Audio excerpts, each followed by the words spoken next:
ونؤمن به ونتوكل عليه ونعوذ بالله من شرور أنفسنا ومن سيئات أعمالنا من يهده الله فلا مضل له ومن يضلله فلا هادي له وأشهد أن لا إله إلا الله وحده لا شريك له وأشهد أن محمدا عبده ورسوله أما بعد. கண்ணியத்திற்குரிய எல்லாம் வல்ல அல்லாஹ் ஜல்ல ஷானஹு தஆலாவின் நல்லடியார்களே, அல்லாஹ்வுடைய பேரருளால் ஒவ்வொரு வாரமும் நபிமார்களுடைய வரலாறு என்ற தொடரை முடித்துவிட்டு சென்ற வாரம் கேள்வி பதில் நிகழ்ச்சியை ஏற்பாடு செய்திருந்தோம். அதன் தொடர்ச்சியாக இந்த வாரமும் கேள்வி பதில் என்று அறிவித்திருந்தோம். அதற்கு இடையில இப்படி ஒரு வெளியீடு, முஸ்லிம்களின் மணிமகுடம் தொப்பி என்ற ஒரு தலைப்புல ஒரு புத்தகத்தை சென்னை முழுவதும் இலவசமாக பல்லாயிரக்கணக்கான பிரதிகளை விநியோகம் செய்து, தொப்பி என்பது மார்க்கத்தில் கண்டிப்பான ஒண்ணு, அதுதான் இஸ்லாத்தினுடைய அடையாளம் அப்படிங்கிற அளவுக்கு இந்த நூலை பரப்பி கொண்டிருக்கிறார்கள் ஜமாஅத்துல் உலமா சபையில் இருந்து.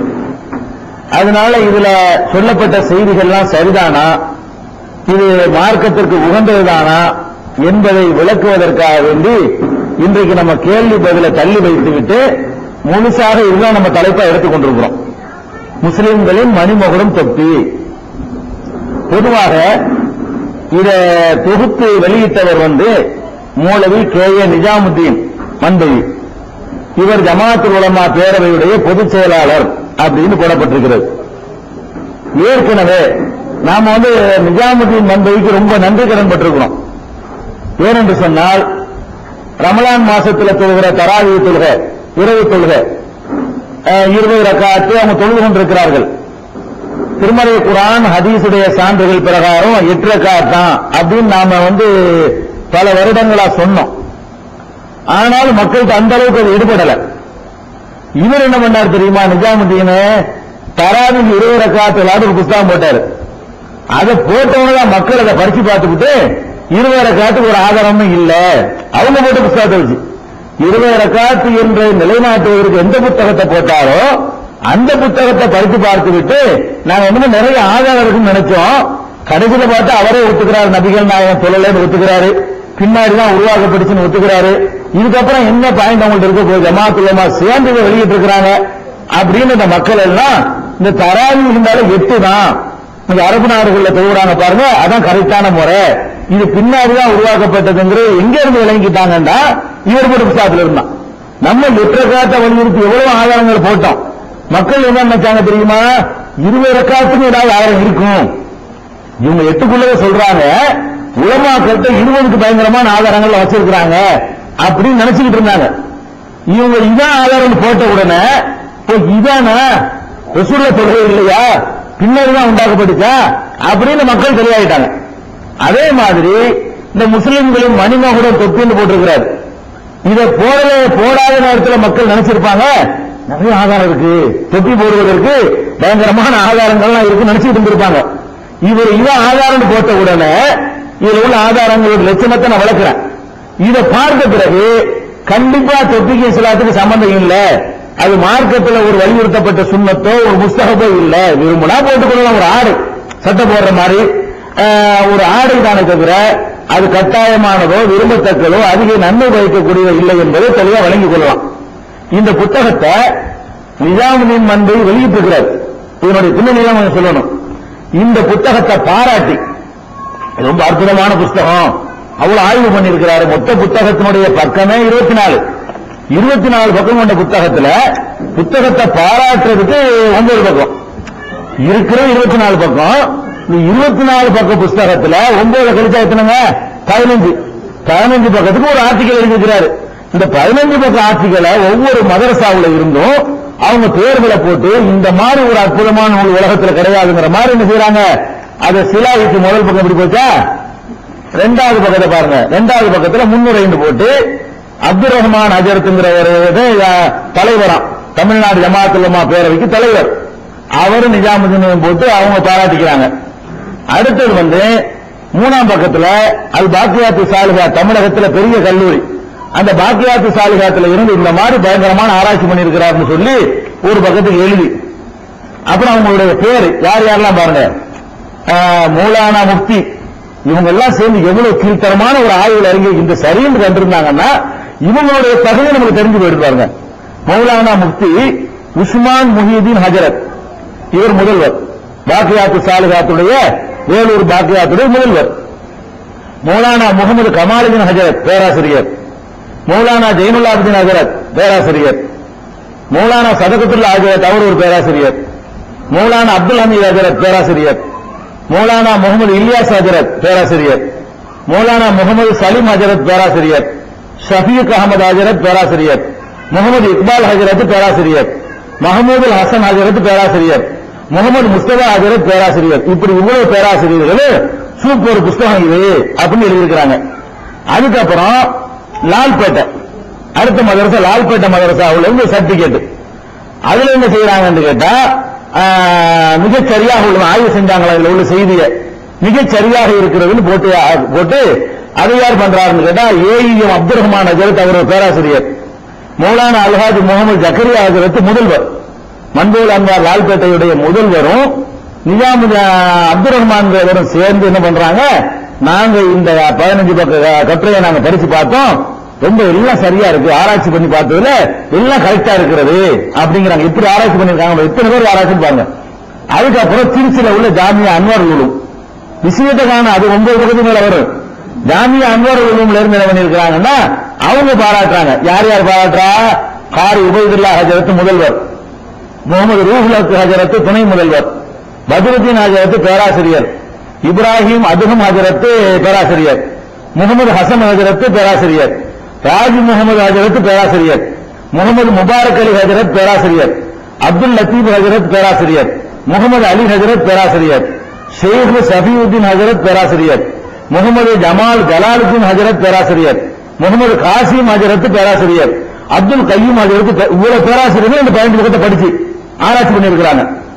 அதுக்கப்புறம் அதே பேஜிலேயே ஜாமியா அன்வார் உலூம் பெரிய மாதரசா திருச்சியில, சேலத்தில் ஒரு மாதரசா இருக்கு ஷபீக் கான் சொல்லி மஜாஹிதுல் உலூம், அதனுடைய முதல்வர் ஷபீக் கான் அவர் என்ன பண்றாருன்னா இது ரொம்ப நல்லா இருக்கு, நான் அவருக்கு தமிழ் தெரியாது, உருது அவர் பேசுவாரு, அதனால என்ன செஞ்சிருக்காருன்னா இதை வாசிப்பு நான் கேட்டேன், வாசிக்க சொல்லி நான் கேட்டேன், எல்லாம் அற்புதமா சரியா இருக்குதுன்னு சொல்லி அதை அவரு சைன் பண்றாரு முகமது ஷபீக் கான், சேலத்தினுடைய முதல்வர். அதுக்கடுத்து 6ஆம் பக்கத்தை எடுத்துக்கிட்டீங்கன்னா கலீல் அகமது கீரனூரி அவர்கள் முதல்வராக இருக்கக்கூடிய திண்டுக்கல் யூசிபியா என்ற அரபு கல்லூரியில் இருந்து இதை பாராட்டுறதோட அவங்க சில ஆதாரங்கள் வரை கொடுக்குறாங்க. அது அடிஷனலா ஒரு 5-6 ஹதீஸ்களை போட்டு இந்த புத்தகம் சரியா இருக்கு, இந்த ஆதாரம் இருக்குன்னு கொடுக்குறாங்க. இதை நம்ம பார்ப்போம் என்ன ஆதாரங்கள், நான் திருப்பி ரிப்பீட் பண்றேன். இவரே இதை ஆய்வு பண்ணியிருக்கிறார், கலீல் அகமது கீரனூரிங்கிறவரு முதல்வரும் இந்த ஆராய்ச்சி பண்ணியிருக்கிறார். அதுக்கப்புறம் நம்ம சென்னையில பூந்தமல்லியில் இருக்கக்கூடிய காசிபுல் ஹுதா மதரசா, இந்த காசிபுல் ஹுதா மதரசாவும் ஏராளமான உலமாக்கள் இருக்கிறாங்க.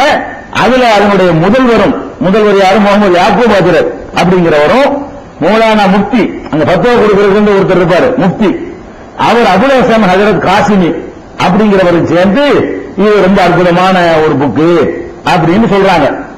அதுக்கு அடுத்தது 8ஆம் பக்கத்துல ஜாமியா மிஸ்பாஹுல் ஹுதா நீடூர், இந்த 15 பக்கத்துக்கு எவ்வளவு சர்டிபிகேட் பாருங்க. ஜாமியா மிஸ்பாஹுல் ஹுதா நீடூர், அதுல இருந்து என்ன செய்யறாங்கன்னு கேட்டா தஞ்சை மாவட்டத்தில் நீடூர்ல இருக்குது. மிஸ்பாஹி மாங்கல் இங்க படிச்சா இருக்குதான். மௌலை முகமது இஸ்மாயில் ஹஜரத் முதல்வர், அப்துல் ஹசன் பேர் வைக்கலாமான்னு முதல் கேள்வி வச்சிருக்காரு. அப்துல் ஹசன் தன் பேரை கூட மாத்திக்கல, அப்துல் ஹசனுக்கு பதிலா ஹசனுக்கு அடிமைன்னு பேர் வச்சிருக்காரு, அல்லாவுக்கு அடிமை. அப்துல் ஹசன் ஹஜரத் பேராசிரியர், முகமது சுலைமான் பாஷா ஹஜரத் பேராசிரியர், அப்துல் ரஹ்மான் ஹஜரத் பேராசிரியர், பரக்கத் அலி ஹஜரத் பேராசிரியர், பஹ்ருத்தீன் ஹஜரத் பேராசிரியர், அப்துல் ஹாதி ஹஜரத் பேராசிரியர், ஒரு 6 பேரு அவங்க கையெழுத்து போட்டு இதை பாராட்டி அருமையான புக்கு. அதே பேட்டிலேயே திருப்பூர்ல மதரசா சிராஜுல் முனீர் மதரசா இருக்கிறது, அவங்களோட விவாதத்துக்கு அவங்கள ஜமாத்துல் மால் விவாதத்துக்கு ஏற்பாடு பண்ணி விரட்டிக்கிட்டு இருக்கிறோம், ஓடிக்கிட்டு இருக்கிறாங்க. விவாதத்துக்கான ஏற்பாடுகள் நாங்க விரட்டிக்கிட்டு இருக்கிறோம், அவங்க பின்வாங்கி ஓடிக்கிட்டு இருக்கிறாங்க. அங்க உள்ள முக்கியமான உலமா தான் முகமது ஹஜரத், அவர் சிராஜுல் முனீர் மதரசா அவரு முதல்வர் திருப்பூர்ல. அவர் என்ன செய்யறாரு, ரொம்ப அற்புதமான புத்தகம் அப்படிங்கிறாரு. அதுக்கப்புறம் 9ஆம் பக்கத்துல தாவூதிய அரபி கல்லூரி ஈரோடு, தமிழ்நாட்டில் எல்லாம் வந்து சொல்லுறேன். எல்லா உலமாக்களும் சேர்ந்து விட்ட விஷயம் இது, சாதாரண விஷயம் கிடையாது. அதுக்காக சொல்றேன். ஜமாத்துல் உலமாவுடைய முக்கியமான பொறுப்புல உள்ளவர் உமர் ஃபாரூக் தாவூதி, அவரு தான் முதல்வர் அந்த தாவூதியா கல்லூரிக்கு. அந்த திருவத்திராவரத்தில் இருக்கிறது. அதுல யார் யார் கையெழுத்து போட்டிருக்காங்க? உமர் ஃபாரூக் தாவூதி ஹஜரத், சித்திக் அலி பாகவி ஹஜரத், அப்துல் காதர் ஹஜரத், ஜியாவுதீன் ஹஜரத் தாவூதி, ஜியாவுதீன் தாவூதி ஹஜரத், முகமது சுல்தான் ஹஜரத், பீர் முகமது ரசாதி ஹஜரத், நசருல்லா ரசாதி ஹஜரத், முகமது ரஃபி தாவூதி ஹஜரத், முகமது யூசுப் தாவூதி ஹஜரத், அல்தாப் ஹுசைன் தாவூதி ஹஜரத் போட்டு இவங்க எல்லாம் என்ன செஞ்சிருக்கிறாங்க? கையெழுத்து போட்டிருக்கிறாங்க, பாராட்டிருக்கிறாங்க. அதுக்கப்புறம் வந்து அவர் என்ன பண்ணிருக்கிறாரு? பொருள் வசதி நிஜாமுடைய அடுத்த கோரிக்கை, இதை வந்து 10,000 20,000 அடிச்சு நீங்க வாட்டுக்கு ஆளாளுக்கு ஃப்ரீயா தள்ளுங்க அப்படின்னு அவர் ஒரு கட்டம் கட்டி விளம்பரம் பண்ணியிருக்காரு. அதனால நீங்க பாத்தீங்கன்னா அந்த லாஸ்ட் விளம்பரத்தை பாத்தீங்கன்னா ஒவ்வொரு புத்தகத்துல ஒவ்வொரு விளம்பரம் இருக்கும். இவங்க அடிச்சு கொடுத்தது அவங்க விளம்பரம் போட்டுக்குவாங்க. இந்த இன்னொருத்தர் என்ற காட்டினார் வேற பேர் இருந்துச்சு, எல்லாம் இருக்கு. ஏஎம் அகமது அன்பருக்கு இங்க தர்ஜுமால் குர்ஆனில் கரீம் இருக்கிறது. அவங்க உங்களுக்கு 10,000 20,000 அடிச்சு கொடுங்கன்ற உடனே கடைசி பக்கத்தை மட்டும் அவங்க விளம்பரத்தை போட்டு ஒவ்வொருத்தர் விளம்பரம் போட்டு ஒவ்வொருத்தர் அடிச்சு கொடுத்துருக்காங்க நிறைய பல வகையில. இதையும் 9ஆம் பக்கம் வச்சு இந்த 9 பக்கத்துல சொன்ன பொய்களுக்கு நான் கடைசியா வர்றேன். புஸ்தகத்துக்குள்ள ஃபர்ஸ்ட் போறோம். இது முதல் பக்கம், புஸ்தகத்துடைய முதல் பக்கம். அதாவது புஸ்தகத்துல 10ஆம் பக்கம், கட்டுரைக்கு முதல் பக்கம். இந்த கட்டுரை என்ன செய்யறாருன்னு கேட்டா, இத சொல்லிக்கிட்டே வந்து ஃபர்ஸ்ட் ஆதாரம் இல்லைங்கிறாங்க, தொப்பி போடுவதற்கு ஆதாரம் இல்லைன்னு சொல்றாங்க. யாரு இல்லைன்னு சொன்னது? இந்த பாருங்க ஆதாரம் அப்படின்னு சொல்லிட்டு ஃபர்ஸ்ட் எடுத்து சொல்றாரு. இந்த முதல் 11ஆம் பக்கத்துல 10ஆம் பக்கத்துல எதுவுமே இல்ல, ஆதாரம் பாத்துக்கிறீங்க. 10ஆம் பக்கத்துல இந்த அரபி வார்த்தை இருக்கா? இல்ல. 11ஆம் பக்கத்துல 2 ஆதாரம் கொடுத்திருக்காங்க. 11ஆம் பக்கத்துல 2 ஆதாரம் கொடுத்திருக்காங்க. அதுல உள்ள முதல் ஆதாரத்தை நான் எடுத்துக்கிறேன். என்ன ஆதாரம் சொல்றாரு? அன் ருகானத்தை ரலியல்லாஹு அன்ஹு அனின் நபி ஸல்லல்லாஹு அலைஹி வஸல்லம் قال இன்ன ஃபர்கமா பைனனா வ பைனல் முஷ்ரிகீன அல் அமாயிமு அலல் கலானிஸ் அப்படின்னு ஒரு அரபி வார்த்தையை போட்டிருக்காங்க. இதுக்கு அவங்க அர்த்தத்தை நான் சொல்லிப் போறேன். இணை வைப்பவர்களுக்கும் நமக்கும் இடையே வித்தியாசமாகிறது நாம் தொப்பியின் மீது தலைப்பாக அணிவதாகும். நமக்கு இணை கற்பிக்கிறவர்களுக்கு வித்தியாசம் என்னன்னு கேட்டா, தொப்பிக்கு மேல தலைப்பா அணியணும், இதுதான் நமக்கு அவங்களுக்குள்ள வித்தியாசம் என்று நபிகள் நாயகம் ஸல்லல்லாஹு அலைஹி வஸல்லம் சொன்னார்கள். அறிவிப்போர் ருக்கானா நூல் திருமதி இந்த ஃபர்ஸ்ட் ஆதாரம் கொடுத்துட்டாங்க. அதான் நபி ஸல்லல்லாஹு அலைஹி வஸல்லம் சொன்னதாக ஒரு ஹதீஸ். என்ன ஹதீஸ்? நமக்கு இணை கற்பிப்பவர்களுக்கும் முஸ்லிக்குகள் காபிர்களுக்கும் முஸ்லிம் அல்லாதவங்களுக்கும் சொல்லுங்களேன், நமக்கும் முஸ்லிம் அல்லாதவங்களுக்கும் முஸ்லிமுக்கும் முஸ்லிம் அல்லாதவங்களுக்கு வேறுபாடு என்னன்னு கேட்டா, தொப்பிக்கு மேல தலைப்பாக அணிவதுதான். நம்ம தொப்பிக்கு மேல தலைப்பா அணிவோம், அவங்க அப்படி அணிய மாட்டாங்க. அதான் நமக்கு அவங்களுக்குள்ள வேறுபாடு என்று நபி ஸல்லல்லாஹு அலைஹி வஸல்லம் சொன்னதாக திருமதியில வர்ற ஒரு ஹதீஸை அவங்க வெளியிட்டு இருக்கிறாங்க. திருமதியில இப்படி இருக்குதான்னு கேட்டா இருக்கு. திருமதியில 1706 1706 1706 நான் இங்கிலீஷ்ல சொல்றேன், 1206 சில பேருக்கு விளங்கிடும். அதுக்காக வேண்டிதான் வழங்குறா. நான் 706 நீங்க 206 குறிப்பிட கூடாதுக்கு தான் 1706 சொல்லிக்கிறது. சமயத்தில் நம்பர் குழப்பம் வந்தா. அப்ப திருமதியில 1706 ஹதீஸ்ல இந்த வாசகம் இருக்கிறது. ஆனால் இது பாதி, ஒரு பகுதி. அந்த திருமதியில என்ன இருக்கு அதை முழுசாவில அவங்க வந்து வெளியிடணும். திருமதியில இருக்கு, இவ்வளவு வரைக்கும் இல்ல, இன்னும் கொஞ்சம் இருக்கு. அதையும் சேர்த்து வெளியிட்டு இருந்தாங்கன்னு சொன்னா அவங்க இதை வெளியிட்டு இருக்க முடியாது. உலமாக்கள் ஆராய்ச்சி பண்ணி இருக்கிறாங்க. பாதியை மறைச்சு பாதியை வெளியிட்டு இருக்கிறத கண்டுபிடிக்க தெரியல. என்ன வெளியிட்டு இருக்கிறாங்க? முழுசா அந்த அறிவிப்பாளரோட படிக்கிறதா இருந்தா ஹத்தசனா குதைபா, ஹத்தசனா முகமது பின் ரபியா, அன் அபில் ஹசனில் அஸ்கலானி. திருமதியில உள்ளது நான் படிக்கிறேன். அன் அபி ஜாஃபர் இப்னு முகமது இப்னு ருக்கானா அன் அபிஹி அன்ன ருக்கானத சார அன் நபிய ஸல்லல்லாஹு அலைஹி வஸல்லம் ஃபஸரஅஹு நபிய ஸல்லல்லாஹு அலைஹி வஸல்லம் قال ركانا سمعت رسول الله صلى الله عليه وسلم يقول إن فرق ما بيننا وبين المشركين العمائم على القلانس. قال أبو عيسى هذا حديث غريب وإسناده ليس بالقائم ولا نعرف أبا الحسن الأسقلاني ولا ابن ركانا. இவ்வளவும் திருமதியில உள்ள வாசகம், இவர்கள் குறிப்பிட்டிருக்கிற மொத்த வாசகம். இவர் என்ன சொல்றாருன்னு கேட்டா, இந்த வாசகத்தை எழுதிட்டு கால அபு ஈசா, திருமதியாகிய நான் சொல்கிறேன். திருமதிக்கு இன்னொரு பேர் அபு ஈசா. திருமதியாகிய நான் சொல்கிறேன், ஹாதா ஹதீஸுன் கரீபுன், இது ஒரே ஒரு வழியில் அறிவிக்கப்படுகிற ஒரு ஹதீஸ். இஸ்னாதுஹு லைஸ பில் காயில், இதில் வருகிற அறிவிப்பாளர் வரிசை சரியானது இல்லை. இப்படி ஒரு செய்தி இருக்கிறது, இது சரியானது இல்லை. ஏன் சரியானது இல்லை என்று சொன்னால், இந்த செய்தியை இப்னு ருக்கானா என்பவர் சம்பந்தப்பட்டதாக ருக்கானாவுடைய மகன் என்பவர் அறிவிக்கிறார். அவரிடமிருந்து அபுல் ஹசன் அஸ்கலானி என்பவர் அறிவித்ததாக சொல்லப்படுகிறது. திருமதி சொல்றாரு, வலா நாரிஃபு அபுல் ஹசனில் அஸ்கலானி, அபுல் ஹசன் அஸ்கலானி யாருன்னு நமக்கு தெரியாது. அப்படி ஒரு ஆள் வரலாற்றில் இருந்தாரா இல்லையா என்று நமக்கு தெரியாது. வலா இப்னு ருக்கானா, இப்னு ருக்கானா மகன் வருது. ருக்கானா மகன் யாரு? அவர் நேர்மையாளரா, நம்பகமானவரா, பொய் சொல்றவரா, சரியான முறையில் சொல்றவரா என்று டீட்டெயில் இல்லாத ரெண்டு பேர் இப்னு ருக்கானா தெரிந்து அபுல் ஹசன் அறிவிக்கிறாரு. இப்னு ருக்கானா யாரு? தேடி தேடி பார்த்தாலும் அவருக்கு ரெக்கார்டு இல்ல. அபுல் ஹசன் அஸ்கலானி யாரு? தேடி தேடி பார்த்தாலும் ரெக்கார்டு இல்ல. அப்ப இந்த ரெண்டு பேர் வழியாகத்தான் இந்த செய்தி சொல்லப்படுகிறது. ரெண்டு பேருமே ஒரு ஆள் சரியில்லாம இருந்தாலும் தூக்கி போட்டுருவாங்க. என்னிடம் இருந்து ஒருத்தர் அறிவிக்கிறாரு, நானும் யாருடைய அட்ரஸ் இல்லாத ஆளு, யார் என்னிடத்திலிருந்து அறிவிக்கிறாரு அவர் அட்ரஸ் இல்லாத ஆளு. இப்படியான ஹதீஸ்களை அறிஞர்கள் யாருமே ஏற்றுக்கொள்வது இல்லை. இப்ப திருமதி இமாம் என்ன பண்றாங்கன்னா, இந்த செய்தியை பதிவு பண்ணிவிட்டு இது சரியில்லைன்னு சேர்த்து சொல்றாரு. அவரை அதே கிதாபுல, அதே திருமதிங்கிற எந்த திருமதி கிதாபுல இது இருக்கிறதோ அதை பதிவு செஞ்சுட்டு இது ஒரு ஏற்கத்தக்க செய்தி இல்ல, ஏன்னா அப்படி இந்த செய்தியை சொல்ற ஆளுக்கு வரலாற்றுல இல்லாத ஆளுக்கு அபுல் ஹசன் அஸ்கலானி ஒருத்தர் இருந்தது கிடையாது, இருக்காரு இல்ல. அதே மாதிரி இப்னு ருக்கானாங்கிற ஒரு ஆளும் இருந்தது இல்லைன்னு சொல்லி திருமதியிலேயே அந்த ஹதீஸ் குறிப்பிலேயே நீங்கள் பார்க்கலாம். ஆங்கிலத்தில் எல்லாம் திருமதி வந்துவிட்டது. நீங்கள் இந்த 1706வது ஹதீஸை பார்த்தீங்கன்னா இந்த வேறும் சேர்ந்து அதில் நீங்கள் பார்க்கலாம். அவங்க திருமதியை மட்டும்தான் போட்டிருக்கிறாங்க. வேற எங்கேயாவது ஆதாரப்பூர்வமா இருக்குமான்னு அவங்களுக்காக நம்ம தேடி பார்த்தோம்.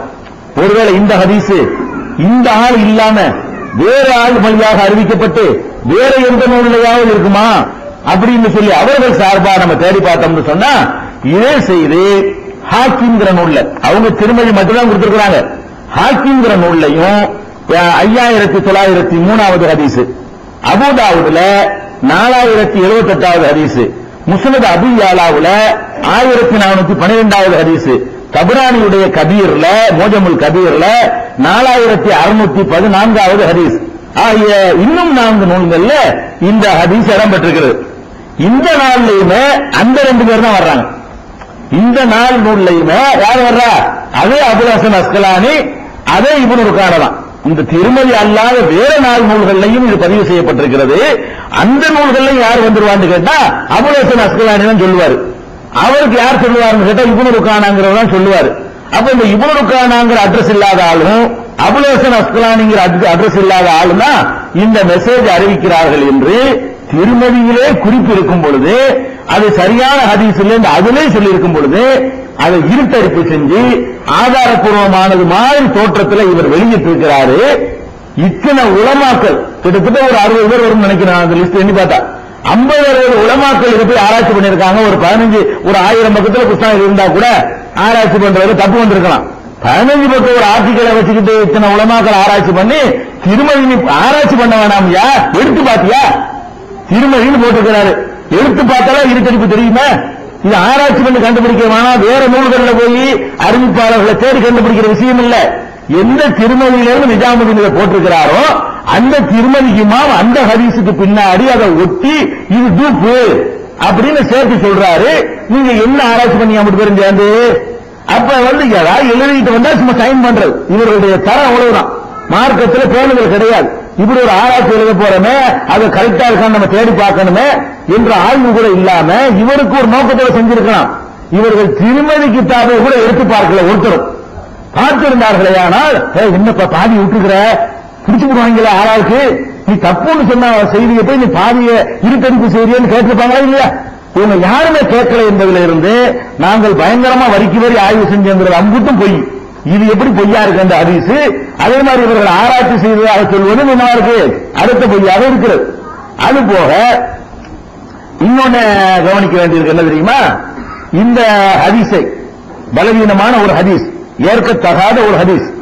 இந்த ஹதீஸை வைத்து சட்டம் சொல்வதாக இருந்தால் தொப்பி போடுறதுக்கு எங்க ஹதீஸ்? முதல்ல ஹதீஸ் சரியில்லை. ரெண்டாவது கேட்கிற பேச்சு என்ன தெரியுமா? தொப்பி போடுங்கன்னு இருக்கா, தொப்பி எடுத்து தலப்பா கட்டுங்கன்னு இருக்கா. நீங்க சொன்ன இந்த வாசகத்துக்கு என்ன அர்த்தம்? அவர்கள் சொன்ன தமிழை நான் படிக்கிறேன். இணை வைப்பவர்களுக்கும் நமக்கும் இடையே வித்தியாசமாகிறது. தொப்பியின் மீது தலைப்பாக அணிவதாகும் நபி ஸல்லல்லாஹு அலைஹி வஸல்லம் கூறினார்கள். அப்ப தொப்பி மட்டும் போடுவது முஸ்லிமுக்கு அடையாளம். இந்த ஹதீஸ் படி இணை தொப்பி போடுற அடையாளம் தொப்பி மட்டும் போடுவான். நம்ம அடையாளம் என்னன்னு கேட்டா தொப்பி பிளஸ் தலப்பா. இந்த ஹதீஸ் எப்படி உங்களுக்கு ஆதாரம் வெளியிடுறீங்க? முதல்ல ஹதீஸ் சொல்ற ஆளு சரியில்லை, சரின்னு வச்சுக்கிறோம். ஒரு வாதத்துக்கு தான் சரி வச்சுக்கிறோம், ஆதாரப்பூர்வமானது. இதுல தொப்பி போடணும் எப்படி ஒருத்தன் வழங்குவான்? தொப்பியின் மீது தலப்பா கட்டினா தான் நம்ம முஸ்லீம். தொப்பி மேல தலப்பா கட்டாம வெறும் தலப்பா கட்டினாலும் முஸ்லீம் இல்ல, வெறும் தொப்பி போட்டா முஸ்லீம் இல்ல. ரெண்டு சேர்ந்து முஸ்லீமுக்கு அடையாளம். ரசூல் ஸல்லல்லாஹு அலைஹி வஸல்லம் சொன்னாங்கன்னு ஒத்துக்கிட்டோம்னா அதனுடைய வாசகம் எப்படி இருக்கிறது? முஸ்லீமுக்கும் முஸ்லீம் அல்லாதவனுக்கும் உள்ள வேறுபாடு தொப்பியின் மீது தலப்பா ஜாயிண்ட் ரெண்டு சேர்ந்து இருக்கணும். இதுல ஒருத்தன் தொப்பியை மட்டும் போட்டான்னா அவன் முஸ்லிக்கு. இந்த ஹதீஸை ஏற்றுக்கொண்டார். இந்த ஹதீஸ் சரியானது ஏற்றுக்கொண்டால் தொப்பி போடுவது குற்றம், காஃபிருடைய அடையாளம். தலப்பா மட்டும் ஏற்றது, தொப்பி உள்ள போடாம வெறும் தலப்பா மட்டும் மேல சுத்தினார்களே ஆனால் அதுவும் முஸ்லிக்குடைய அடையாளம். அப்படித்தானே இதுல இருந்து வழங்கணும். இது சரின்னு ஒத்துக்கிட்டோமையானால் இவர்கள் சொல்லுகிற வாதம் அதுல இருக்கிறார். இது இப்படித்தான் இதை விளங்கணும் நான் சொல்லல. இதை விளங்குறதா இருந்தால் இப்படித்தான் விளங்கணும்னு சொல்லிட்டு என்ன சொல்றாங்கன்னு கேட்டா, அசீசின்னு ஒரு அறிஞர் அவர் இதை சரின்னு நினைக்கிறார். இந்த ஹதீஸ அறிவிப்பாளர் கவனிக்காம நிஜாமுதீன் நினைச்ச மாதிரி அவர் நினைக்கிறார். நினைச்சு என்ன செய்யறாரு? அவர் சொல்றாரு, ஃபுல் முஸ்லிமூன எல்பசூனல் கலன் சிவத்த ஃபௌகஹல் அமாமா. முஸ்லீம் என்று சொல்லக்கூடியவர்கள் தலைப்பா தொப்பிக்கு மேலே தலைப்பாகை அணிய வேண்டும். லுபுசுல் கலன் சிவத்தி வஹதஹா, தொப்பி மட்டும் போடுவது ஜியுல் முஸ்ரிகீன், முஸ்லிக்கு அடையாளம்ங்கிறார். இந்த ஹதீஸ் விளக்கம் சொல்றார். அவர் துஹபத்துல் அஹ்வதிங்கிற கிதாபுல அசீஸ்ங்கிற ஒரு அறிஞர் இந்த ஹதீஸை ஆதாரமா வைத்து அவர் சட்டம் சொல்றாரு. ரெண்டும் சேர்ந்தாதான் முஸ்லீம்ன்றாங்க ரசூல் ஸல்லல்லாஹு அலைஹி வஸல்லம். தொப்பி மட்டும் ஒருத்தன் போட்டா அவன் முஸ்லிம் இல்ல. எந்த ஹதீஸ் தொப்பி போட்டா முஸ்லீம் இல்லைன்னு சொல்லுதோ அதை வைத்துக் கொண்டு தொப்பி போடுவது அவசியம் இவர் மாத்த ஏற்கனவே ஒரு ஹதீஸ் என்ன முதல்ல சரியான ஹதீஸ்ல நாம தொப்பி போட்டாலும் முஸ்லிக்கு நாம சொல்ல தயாரா இல்ல. இது ஆதாரப்பூர்வமாக ஏற்றுக்கொண்டார்களே ஆனால் அவர்கள் இதிலிருந்து என்ன சட்டம் இருக்கணும் தெரியுமா? தொப்பி போடுவது காபிர் அடையாளம், தொப்பி மட்டும் போட்டா அது குற்றம், முஸ்லிமுக்கு அடையாளம் வழங்கணும். அப்படி ஒருத்தர் விளங்கி இருக்கிறார். அது மாத்திரம் இல்ல, கதா நக்ரல் ஜஸரிங்கிற ஒரு அறிஞர் அன்பாவில் உலமா, சில உலமாக்கள் பட்டியலை போட்டு அவங்க எல்லாம் இப்படித்தான் சொல்றாங்க, தொப்பி மட்டும் போடுறது குற்றங்கிறாங்க. தொப்பி மட்டும் போட்டா யார் அடையாளமா? முஸ்லிமுக்கு அடையாளம் அப்படிங்கிறாங்க. இவங்களெல்லாம் ரொம்ப மதிக்கக்கூடிய காலி அபூபக்கர்னு ஒருத்தர், அவர் என்ன பண்றாருன்னு கேட்டா தெளிவாக சொல்றாராம். ஒதுகி சர்ரஹல் காலி அபூபக்கர் ஃபீ ஷரஹி திருமதியுடைய விரிவுரை நூல்ல இதையே தெளிவா சொல்லுகிறார் அபூபக்கர்ங்கிறவர். என்ன சொல்றாரா? தொப்பி மட்டும் போடக்கூடாது. இந்த ஹதீஸ சரின்னு அவர் நினைக்கிறார். நினைத்துக் கொண்டு சரி என்று வைத்துக் கொண்டால் என்ன சட்டம் சொல்லணும்? இது சரின்னு வைத்துக் கொண்டா என்ன சட்டம் சொல்லணும்? தொப்பி மட்டும் போடக்கூடாது, போடுவது முஸ்லிக்கு அடையாளம். தொப்பியும் தலைப்பாயும் சேர்த்து போடுறது முஸ்லீம் அடையாளம். தொப்பி மட்டும் போட்டாலும் தலைப்பா மட்டும் போட்டாலும் அது முஸ்லிக்கு அடையாளம். ரெண்டு சேர்ந்து முஸ்லீம் அடையாளம். அப்படி நான் என்ன செய்யணும் விளங்கி இருக்கிறார்கள் என்று துஹபத்துல் அஹ்வதிங்கிற நூல்ல 5வது வால்யூம்ல 393ஆம் பக்கத்தில் இருக்கிறது. இந்த வால்யூம் பக்கத்துல தேட கஷ்டமா இருந்தா இந்த திருமதியுடைய ஹதீஸுடைய விரிவுரை தான் துஹபத்துல் அஹ்வதி. இந்த ஹதீஸ் கீழே உள்ள விரிவுரை அவ்வளவுதான். எந்த ஹதீஸ் இப்ப பேசிக்கிட்டு இருக்கிறோமோ அந்த ஹதீஸுடைய விரிவுரையில இந்த தகவலை எல்லாம் கொண்டு வந்திருக்கிறாரு. அதை பார்க்கிறோம். அதே மாதிரி இது இதோட என்ன செய்யறாருன்னு கேட்டா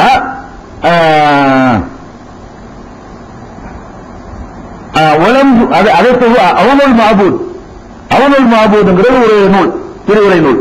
அதுல என்ன சொல்றாங்கன்னு கேட்டா வலம் உருவ எந்த அறிவிப்பும் கிடையாது. அன்னஹு ஸல்லல்லாஹு அலைஹி வஸல்லம் லபிஸல் கலன் பிகைரில் அமாயின், தலப்பா இல்லாம தொப்பி மட்டும் ரசூலுல்லாஹ் அணிந்தார்கள், தலப்பா இல்லாம தொப்பி மட்டும் அணிந்தார்கள் என்று ஒரு அறிவிப்பும் கிடையாது. எனவே தொப்பி மட்டும் போடுவது முஸ்லிக்கின் அடையாளமாகத்தான் இருக்க முடியும், முஸ்லிமுடைய அடையாளம் இருக்க முடியாது அப்படின்னு யார் சொல்றா? அந்த அவுல் மஹபூத் என்பதுல அவரு இப்னு கையும் அவர்கள் அதை சொல்றாங்க. அப்ப இது சரியில்லாம போச்சு. அதுக்கு அடுத்தது இப்ப விரிவுரையில சொல்றேன், இந்த ஹதீஸ சரின்னு ஒத்துக்கொண்டோமையானால் என்ன அர்த்தம் வரமே? தொப்பி போடு தப்புன்னு அர்த்தம் தான் வரும். இந்த ஹதீஸ் சரின்னு ஒத்துக்கிட்டா, சரி இல்லைன்னு ஒத்துக்கிட்டா விட்டுருவோம். சரி இல்ல தப்பா செஞ்சுட்டேன் எல்லாம் விட்டுருவோம். நாங்க தப்புன்னு நினைக்கிறோம், தொப்பி போடுற குற்றம் நாங்க சொல்ல வரல. நீங்கள் இது ஆதாரம் நினைச்சீங்கன்னா நீங்க குற்றம் ஃபத்வா கொடுக்கணும். சரி, இப்ப இன்னொரு சந்தேகம் வரலாம். திருமதிங்கிற ஒரு ஆள் தானே இப்படி சொல்றாரு. அபுல் ஹசன் அஸ்கலானினா யாருன்னு தெரியாது, இப்னு ருக்கானா யாருன்னு தெரியாது, திருமதிக்கு தெரியாது, வேற ஆளுகளுக்கு தெரிஞ்சிருக்கும்ல. இவருக்கு தெரியலன்னா அவரு அட்ரஸ் இல்லாத ஆள போயிடுவாரா அப்படின்னு நாளை பின்ன ஏதாவது கிளப்பினார்களே. ஆனால் இந்த இப்னு ருக்கானாவை பற்றி, அதே மாதிரி அபுல் ஹசன் அஸ்கலானியை பற்றி மத்தவங்க என்ன சொல்றாங்க அப்படிங்கறத தேடி பார்த்தீங்கன்னா, புகாரி இமாமுடைய தாரிகுல் கபீர், புகாரி இமாம் ஹதீஸ் நூல் எழுதின மாதிரி அந்த அறிவிக்கக்கூடியவர்களுடைய வரலாற்றையும் எழுதியிருக்கிறார். அது தாரிகுல் கபீர்ங்கிற ஒரு நூல். அந்த நூல் அவர் என்ன சொல்றாரு கேட்டா, முகமது இப்னு ருக்கானா அல் குரைசி இஸ்னாதுஹு மஜ்ஹூலுன், அவருடைய அறிவிப்பு வரிசை தொடர் மஜ்ஹூல், யார் என்று அட்ரஸ் இல்லாத ஒரு ஆள் வழியா அறிவிக்கப்படுற அறிவிப்பு அப்படின்னு இவரை பத்தி தாரிகுல் கபீர்ல சொல்றார். அதே மாதிரி லிசானுல் மீசான்ல அரபிங்கிறவங்க சொல்றாங்க, அதாவது காலல் புகாரி இஸ்னாதுஹு மஜ்ஹூலுன், இவருடைய இஸ்னாத், இவருடைய அறிவிப்பாளர் வரிசை யார் என்று தெரியாதவருடைய அறிவிப்பாகத்தான் கருதப்படும், ஏன்னா இதற்கு அட்ரஸ் கிடையாது அப்படிங்கிறார். தக்ரீபு தஹரீபுல என்ன சொல்றாருன்னு கேட்டா மஜ்ஹூலுன், தக்ரீபு தஹரீப் இப்னு ஹஜருடையது. ஹதீஸை சுண்டி பார்க்கறதுல முதலிடத்தில் இருக்கக்கூடியவர் இப்னு ஹஜர் அஸ்கலானி. ஹாஃபிஸ் இப்னு ஹஜர் அஸ்கலானி என்ன சொல்றாங்கன்னு கேட்டா மஜ்ஹூலுன், இவர் யாருன்னு தெரியாத ஆளு அப்படிங்கிறாங்க. அதாச்சு. அதுக்கப்புறம் இந்த இப்னு ருக்கானாவுடைய மகன் ஒருத்தர் அபூ ஜாஃபர் அவரும் மஜ்ஹூலுங்கிறாங்க. 3 பேர் அறியாத ஆளுக்கு வர்றாங்க இந்த ஹதீஸ்ல. அதனால திருமதி மாத்திரம் சொல்லல, நிறைய பேர் சொல்றாங்க இவர் யாருன்னு தெரியாதுன்னு. ஒருத்தராட்சி இவர் இந்த மாதிரி ஆளு, இவர் நேர்மையான ஆளு, இவர் எனக்கு தெரியும், இவருடைய அறிவிப்பை ஏற்றுக்கலாம் அப்படின்னு இந்த ஆட்களை பற்றி சொல்லி இருக்கிறார்களான்னு கேட்டா யாருமே சொல்லல. அதனால இந்த ஹதீஸ் சரியில்லை என்பதுதான் கரெக்டான தீர்ப்பு. சரி என்று வைத்துக் கொண்டால் அது நமக்கு சாதகமான ஆதாரமே தவிர நிஜாமுத்தீனுக்கும் இந்த 60-50 உலமாக்களுக்கும் எதிரான ஆதாரமே தவிர அவர்களுக்கு சார்பான ஆதாரம் கிடையாது. தொப்பி போடுற குற்றம் சொல்லக்கூடிய ஒரு ஹதீஸ் அது. சரி, அதுக்கு அடுத்தது இரண்டாவது ஆதாரம். இது ஒரு ஆதாரம் போச்சா, அதாவது 11ஆம் பக்கத்துல இரண்டாவது அரபி வாசகம் இருக்கு பாருங்க.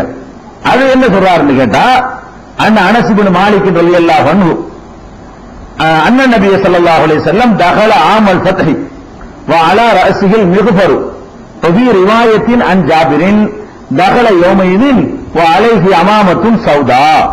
இதுக்கு அவர் போட்ட அர்த்தத்தை நான் சொல்லி போறேன்.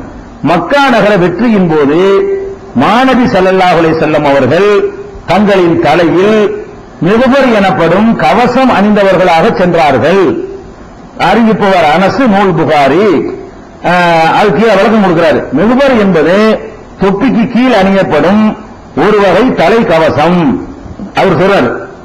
ஜாபிர் அவர்கள் அறிவிக்கும் மற்றொரு அறிவிப்பில் கருப்பு நிற தலப்பாகை அணிந்தவர்களாக அன்றைய தினம் மக்காவில் நுழைந்தார்கள் என அறிவிக்கப்பட்டுள்ளது.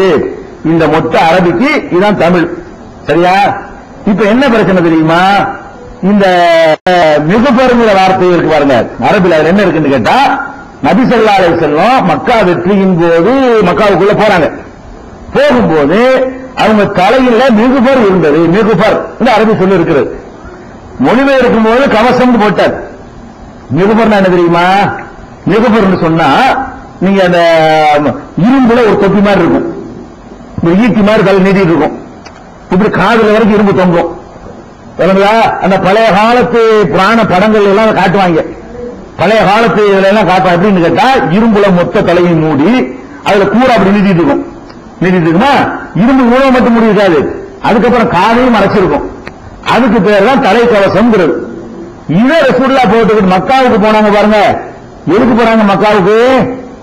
யுத்தத்துக்கு போறாங்க. இந்த மக்கா வெற்றியின் போதுங்கிறது வந்து ஹஜ்ஜுக்கு போனதில்லை, யுத்தத்திலே போறாங்க. எதிரிகள் யுத்தத்துக்கு வராதனால யுத்தம் நடக்கல. அவங்க போனது யுத்தத்துக்கு தான்.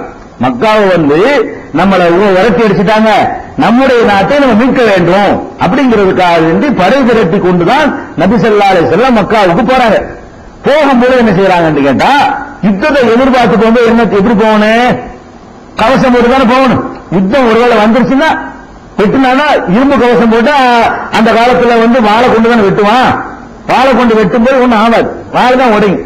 அப்ப தலையை பாதுகாத்துக்கிறதுக்காக வேண்டி ஏற்கனவே அந்த உஹது போர்ல எல்லாம் அந்த வெட்டப்பட்ட அனுபவம் இருக்கிறதுனால நபி ஸல்லல்லாஹு அலைஹி வஸல்லம் யுத்தத்துக்கு போனாங்கன்னா, எல்லாருமே யுத்தத்துக்கு போனாங்கன்னு சொன்னா அந்த தலைக்கு கவசம் போட்டுக்கிட்டு போவாங்க.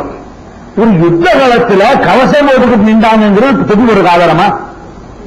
ஏங்க ஒரு யுத்த காலத்துக்கு போறவங்க அதுக்குரிய மெட்டீரியலோட தான் போகணும். நபி ஸல்லல்லாஹு அலைஹி வஸல்லம் யுத்த காலத்துக்கு போறாங்க, மக்காவுல யுத்தம் நடக்கல, எல்லாம் சரண. அவர் பாருங்க, ஒருத்தர் அனஸ் அறிவிக்கிறாரு நிகுபர் கவசம் போட்டிருந்தாங்க, ஜாபீர் அறிவிக்கிறாரு அது வந்து கருப்பு தலப்பா கட்டிருந்தாங்க. சம்பவம் ஒண்ணுதான். மக்கா வெற்றியின் போது ஒரே புகார்ல ரெண்டுமே இருக்குது. ஒரே புகார்ல தான் அவரே அது போட்டிருக்கிறார். அவரே என்ன போட்டிருக்கிறார் கேட்டா, ஜாபீர் அவர்கள் அறிவிக்கும் மற்றொரு அறிவிப்பில் கருப்பு நிற தலைப்பாக அணிந்தவர்களாக அன்றைய தினம் மக்காவில் நுழைந்தார்கள் என்று கூறப்பட்டுள்ளது அப்படிங்கிறார். அப்ப ஒருத்தர் சொல்றாரு, அனசு சொல்றாரு கவசம் போட்டாங்க, ஜாபீர் சொல்றாரு கருப்பு தலப்பாக போட்டாங்க. ரெண்டும் புகார்ல வருது, ரெண்டுமே சஹாபாக்கள், யாரும் பொய் சொல்ல மாட்டாங்க. அப்ப என்ன விளங்குது, கவசத்தோட போறாங்க, யுத்தம் இல்லைன்னு கழட்டி கூட தலப்பா கட்டிட்டாங்க, கவசத்தோட உள்ள போறாங்க, எதிரிகள் யுத்தத்துக்கு வருவாங்க அப்படிங்கிற ஒரு எதிர்பார்ப்புல தயாரான நிலையில் என்ன செய்யறாங்க, போறாங்க. அப்ப எதிரிகள் யாரும் வரல, எல்லாம் சரண்டர், நீங்க நாட்டு உள்ள போங்கன்ட்டாங்க. ஒரு கத்தி இன்றி ரத்தம் இன்றி ஜெயிச்ச ஒரு யுத்தம் சொன்னா மக்கா வெற்றி எதுவும் சொல்லணும். ஒரு துளி ரத்தம் கூட சிந்தாம அப்படி லட்டு மாதிரி கையில வந்துருச்சு மக்கா. அப்ப ரசூல் ஸல்லல்லாஹு அலைஹி வஸல்லம் அப்படி எதிர்பார்க்கல. அவங்க நினைச்சு சண்டை நடக்கும், யுத்தத்துக்கு வருவாங்க, வந்தா நம்மளை சேஃப்டி பண்ணிக்கிறோமே அப்படிங்கிறதுக்காக வேண்டி உடம்புல கவசம் போடுற மாதிரி தலைக்கும் கவசத்தோட போனாங்க. அதுக்கப்புறம் அந்த கவசத்துக்கு வேலை இல்லைன்னு ஆன உடனே கருப்பு தலப்பா கட்டிக்கிட்டாங்க. ரெண்டையும் இணைத்து ஒரு கருத்துக்கு நம்ம வரலாம். அப்ப இந்த கவசம் போட்டது என்பது கவசம் தொப்பியா? கவசம் இப்போ நான் போறதுக்கு போனா கவசம் போடுறேன்னு சின்னத்துன்னு போ, நானும் சொல்றேன். அதை யுத்தத்துக்கு போறோம், யுத்தம் நடக்குது, யுத்தத்துக்கு போனா என்ன செய்யணும், தலைக்கு பாதுகாப்புக்கா கவசம் போட்டுக்கிறோம் அப்படின்னு அவர் பத்துவா கொடுத்தாருன்னு சொன்னா அது ஓகே. அது நாம கொடுத்தோமே. நீங்க யுத்தத்துக்கு போகும்போது தலைவருக்கு சாவர விட முடியுமா? அது கூட ஏற்பாட்டோட போங்க. அந்த காலத்துல கவசம், இந்த காலத்துல புல்லட் ப்ரூஃப் போட போங்கன்னு சொல்லலாம். அது மாதிரி குண்டு துளைக்காத ஆடைகளை அணிந்தவர்களாக நீங்கள் களத்துக்கு போங்க அப்படின்னு சொல்லலாம். அது வேணா இதுல சட்டம் எடுக்க முடியுமே தவிர இதுக்கும் தொப்பிக்கு என்ன சம்பந்தம் இருக்குது? தொப்பிக்கு மிக தலையில போய் எந்த மாட்டினாலும் தொப்பின்றதா? உடனே தலையில வந்து ஹெல்மெட் போட்டு வண்டி ஓட்டினாருன்னா தொப்பி போட்டு ஆதாரமாயிருமா? நான் உதாரணம் புரிஞ்சுக்கிறதா சொல்றேன். ஹெல்மெட் போட்டு கொண்டு ஒரு வண்டி ஓட்டினாருன்னு வைங்க, ரசூலுல்லாஹ் ஒரு காலத்துல இந்த காலத்துல இருந்து அவங்க ஹெல்மெட் போட்டு வண்டி ஓட்டிருந்தாங்கன்னா அதையும் கண்டிப்பா ஒரு ஆதாரமாக்கியிருப்பார். ரசூலுல்லாஹ் அந்த காலத்துல இருந்து இது சிரிக்கிறது இல்லைங்க, ஹெல்மெட் போடுறது தொப்பிங்கிற அடிப்படையில் போடுறது. அது தலைக்கு ஆக்சிடென்ட் ஆனா மண்டை உடைஞ்சிடக்கூடாதுங்கிறதுக்காக பாதுகாப்பு போடக்கூடியது. அது வண்டி ஓட்டியவங்க கழட்டி போடுவாங்க, யுத்தத்துக்கு போக மாட்டுவாங்க, யுத்தம் முடிஞ்சா கழட்டிடுவாங்க. அப்ப ரசூல் ஸல்லல்லாஹு அலைஹி வஸல்லம் யுத்தத்துல போட்டாங்க, யுத்தத்துல தொப்பின்னு வரல, நிகுபர்னு வருது. நிகுபர்னா அவரே நான் செய்ய அர்த்தம், கவசம் அணிந்தவர்களாக அர்த்தம் செஞ்சிடறாரு. கவசம் அணிந்தவர்களாக அர்த்தம் செஞ்சு விட்டா அப்புறம் கவசம் எப்படி தொப்பிக்கு ஆதாரம் ஆகும்? கவசம்ங்கிறது பாதுகாப்பு கருதி அதற்கேற்ற நேரத்தில் அணிவது. அது தொப்பி வந்து கவசம் ஆகுமா? வேணா ஒரு தலைவர் போட்டுட்டு வரட்டும், நம்ம ஒரு அறுவடை வெட்டி பார்ப்போம், இந்த தொப்பியை போட்டுட்டு ஒரு வரட்டு அறுவடை எடுத்து போட்டு பார்ப்போம், காப்பாற்றுமாது. அப்ப இது வந்து தப்பு. இது கவசத்தை வந்து தொப்பிக்கு ஆதாரமா காட்டுறாங்கன்னு சொன்னா அது ஏற்றுக்கொள்ள முடியாத ஒரு விஷயம். அதுல வந்து ஃபத்ஹுல் பாரியில என்ன செய்யறாங்க தெரியுமா? இந்த இதுக்கு சொல்றாங்க, தலையை பாதுகாக்கிறதுக்காக வேண்டி தலையுடைய அளவுக்கு செய்யக்கூடிய தொப்பி போன்ற அளவுல இருக்கக்கூடிய அது ஒரு கவசம், தொப்பி மாதிரி சேப்புல செய்யக்கூடிய ஒரு கவசம் இந்த நிருபருக்கு என்ன செய்யறாங்க, விளக்கம் கொடுக்கறாங்க. அதனால இது வந்து பிரச்சனை கிடையாது, இது தொப்பிக்கு ஆதாரம் ஆகாது. முடிஞ்சு போச்சா? 2 ஆதாரம் ஆச்சு. அடுத்தது வந்து இது 11ஆம் பக்கத்தை பார்க்குது. 11ஆம் பக்கம் வச்சா நான் ஒண்ணுமே விடல, எல்லாத்தையும் சொல்லுவேன். 11ஆம் பக்கம் ஆச்சு, இது 12. 12ஆம் பக்கத்தை எடுத்துக்கிட்டீங்கன்னா இதுல ஒரு 2 ஆதாரம் கொடுக்கிறாரு. 12ஆம் பக்கத்துல 2 ஆதாரம் கொடுத்திருக்கிறாரு. எல்லாம் அரபில் இருந்து ஒரு மெயின் இருந்துடுறாங்க எல்லாரும். என்ன மேற்குன்னு பார்க்கணுமா இல்லையா? இதுல என்ன பண்றாருன்னு கேட்டா அது அரபியும் வாசி தமிழையும் வாசிட்டு நான் விளக்கம் சொல்றேன். அன் அப்துல்லாஹ் இப்னு உமர் ரலியல்லாஹு அன்ஹு அன்ன ரஜுலன் قال يا رسول الله ما يلبس المحرم من الثياب قال رسول الله صلى الله عليه وسلم لا تلبس القمص ولا العمائم ولا السراويلات ولا البرانس ولا الخفاف الا احد لا يجد نعلين. அது வந்து ஏக்கு மேல தேவைப்பட்டு விட்டார். சரி, ஆமா, லா எஜிதுலாம் இருக்குது. அவர் லா தஜிதுன்னு போட்டு வச்சிருக்கிறார், அர்த்தம் வராது. லா எஜிது நலைனி எல்பசு குப்பைனி எல் எத்தவகமா அஸ்வலல் காபைனி எல்லாத்தையும் தேவை போட்டு வச்சிருக்கிறார்.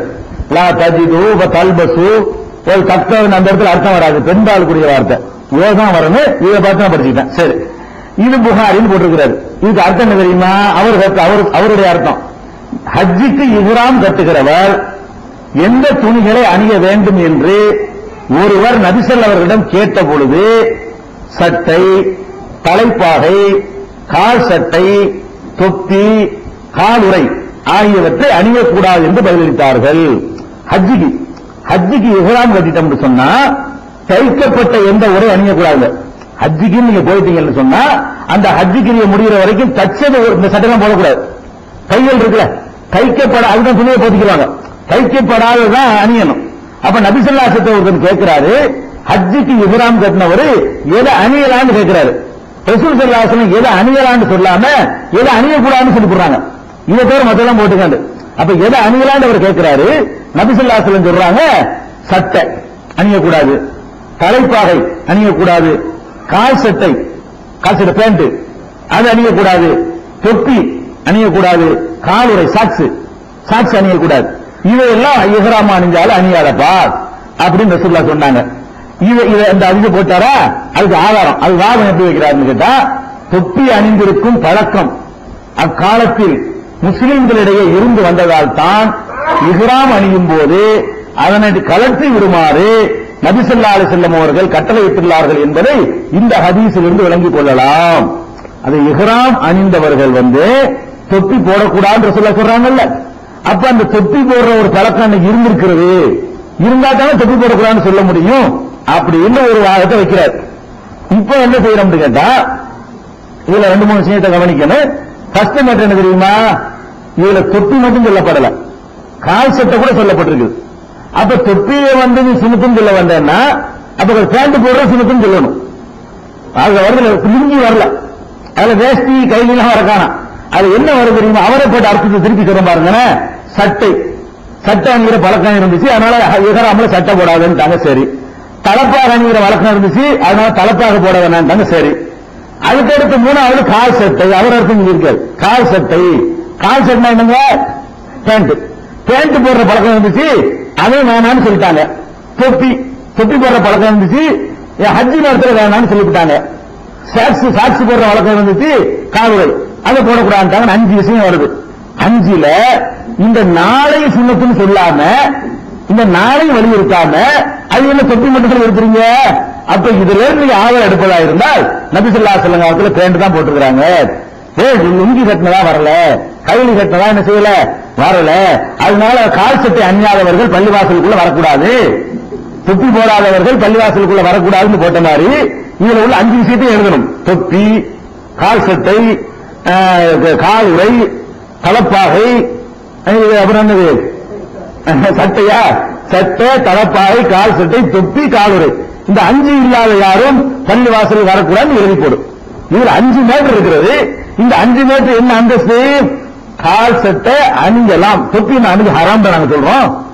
தொப்பி அணியலாம், கால் சட்டை எப்படி அணியலாமோ அந்த மாதிரி தொப்பியும் அணியலாம், அணியாமலும் இருக்கலாம். பிரச்சனை எங்க வருதுன்னு கேட்டா, அது மார்க்கத்தில் வலியுறுத்தப்பட்டது எப்படி ஆக்குவார்? இந்த 5 வைத்துக் கொண்டு இதை வச்சுக்கிட்டு மார்க்கத்தில் வலியுறுத்தப்பட்டதுன்னு வாதம் பண்ணா பேண்ட் போடுறது வலியுறுத்தப்பட்டதுன்னு சொல்லு.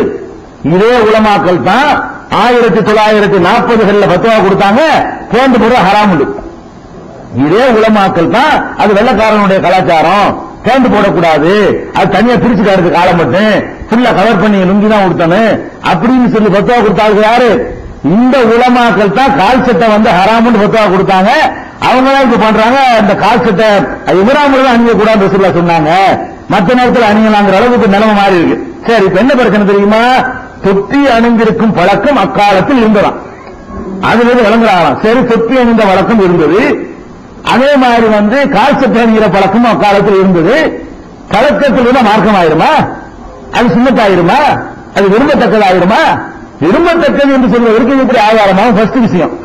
ரெண்டாவது விஷயம் என்ன தெரியும்? இந்த ஹதீஸ் எங்க வருதுன்னு கேட்டீங்கன்னா, அவங்க புகாரின்னு மட்டும் தான் போட்டிருக்காங்க. நம்ம வேண்டாம் புகாரில் உள்ள நம்பரோட சொல்றோம். புகாரில் எங்க மேலாவது வருதுன்னு கேட்டா 134, 366, 1542, 1838, 1842, 5700, 5794, 5803, 5805, 5806 இவ்வளவு இடத்துலயும் இந்த ஹதீஸ் இருக்கிறது. இஹ்ராம் அணிந்தவர் இந்த 5 அணியக்கூடாது. இஹ்ராம் ஹஜ்ஜுக்கு போறவர் நிக்க கூடாது, பேண்ட் போடக்கூடாது, மற்ற நேரத்தில் போட்டுக்கொள்ளலாம், மற்ற நேரத்தில் தொப்பி போட்டுக்கொள்ளலாம், போடுற குற்றம் சொல்லல. இது நாங்களும் சொல்ல, நீங்க குற்றமா ஆய்வு போட்டுட்டு இருப்பேன். தொப்பி போடுற ஹராம் சொல்லிவிட்டாங்க. நீங்க சொல்ற ஒரு ஹதீஸ்ல வேண்டாம் ஹராம்னு வரும், அதை நாங்க ஆதாரப்பூர்வமாக ஏற்றுக்கொள்ளவில்லை, அது சரியான ஹதீஸா இல்ல, அதனால அதுக்கு பிரச்சனை இல்லை. இந்த ஹதீஸ்ல இவ்வளவுதான் வழங்குறது. அடுத்து என்ன தெரியுமா? இன்னொன்னு கவனிக்கணும். இந்த பரானிஸ் வருதுல, இதுல வரக்கூடிய வாசகம், தொப்பிக்கு அரபுல பல வாசகங்கள் இருக்குது. ஒன்னு கலன்சுவர், அதான் பெரும்பாலும் தொப்பிக்கு சொல்லுவாங்க. இன்னொன்னு வந்து புர்னுசுமாங்க. புர்னுசுடைய பன்மை பரானிஸ். புர்னுசுனா ஒரு தொப்பி, பரானிஸ்னா தொப்பிகள் பன்மை. இந்த ஹதீஸ்ல வந்து என்ன வருதுன்னா, லா தல்பசுல் குமுஸ வலல் அமாயிம வல சராவீலாத், சராவீல்னா சுருவால், அது பேண்ட், வல சராவீலாத் வலல் பரானிஸ். பரானிஸ்ங்கிற வார்த்தை இதுல வருது.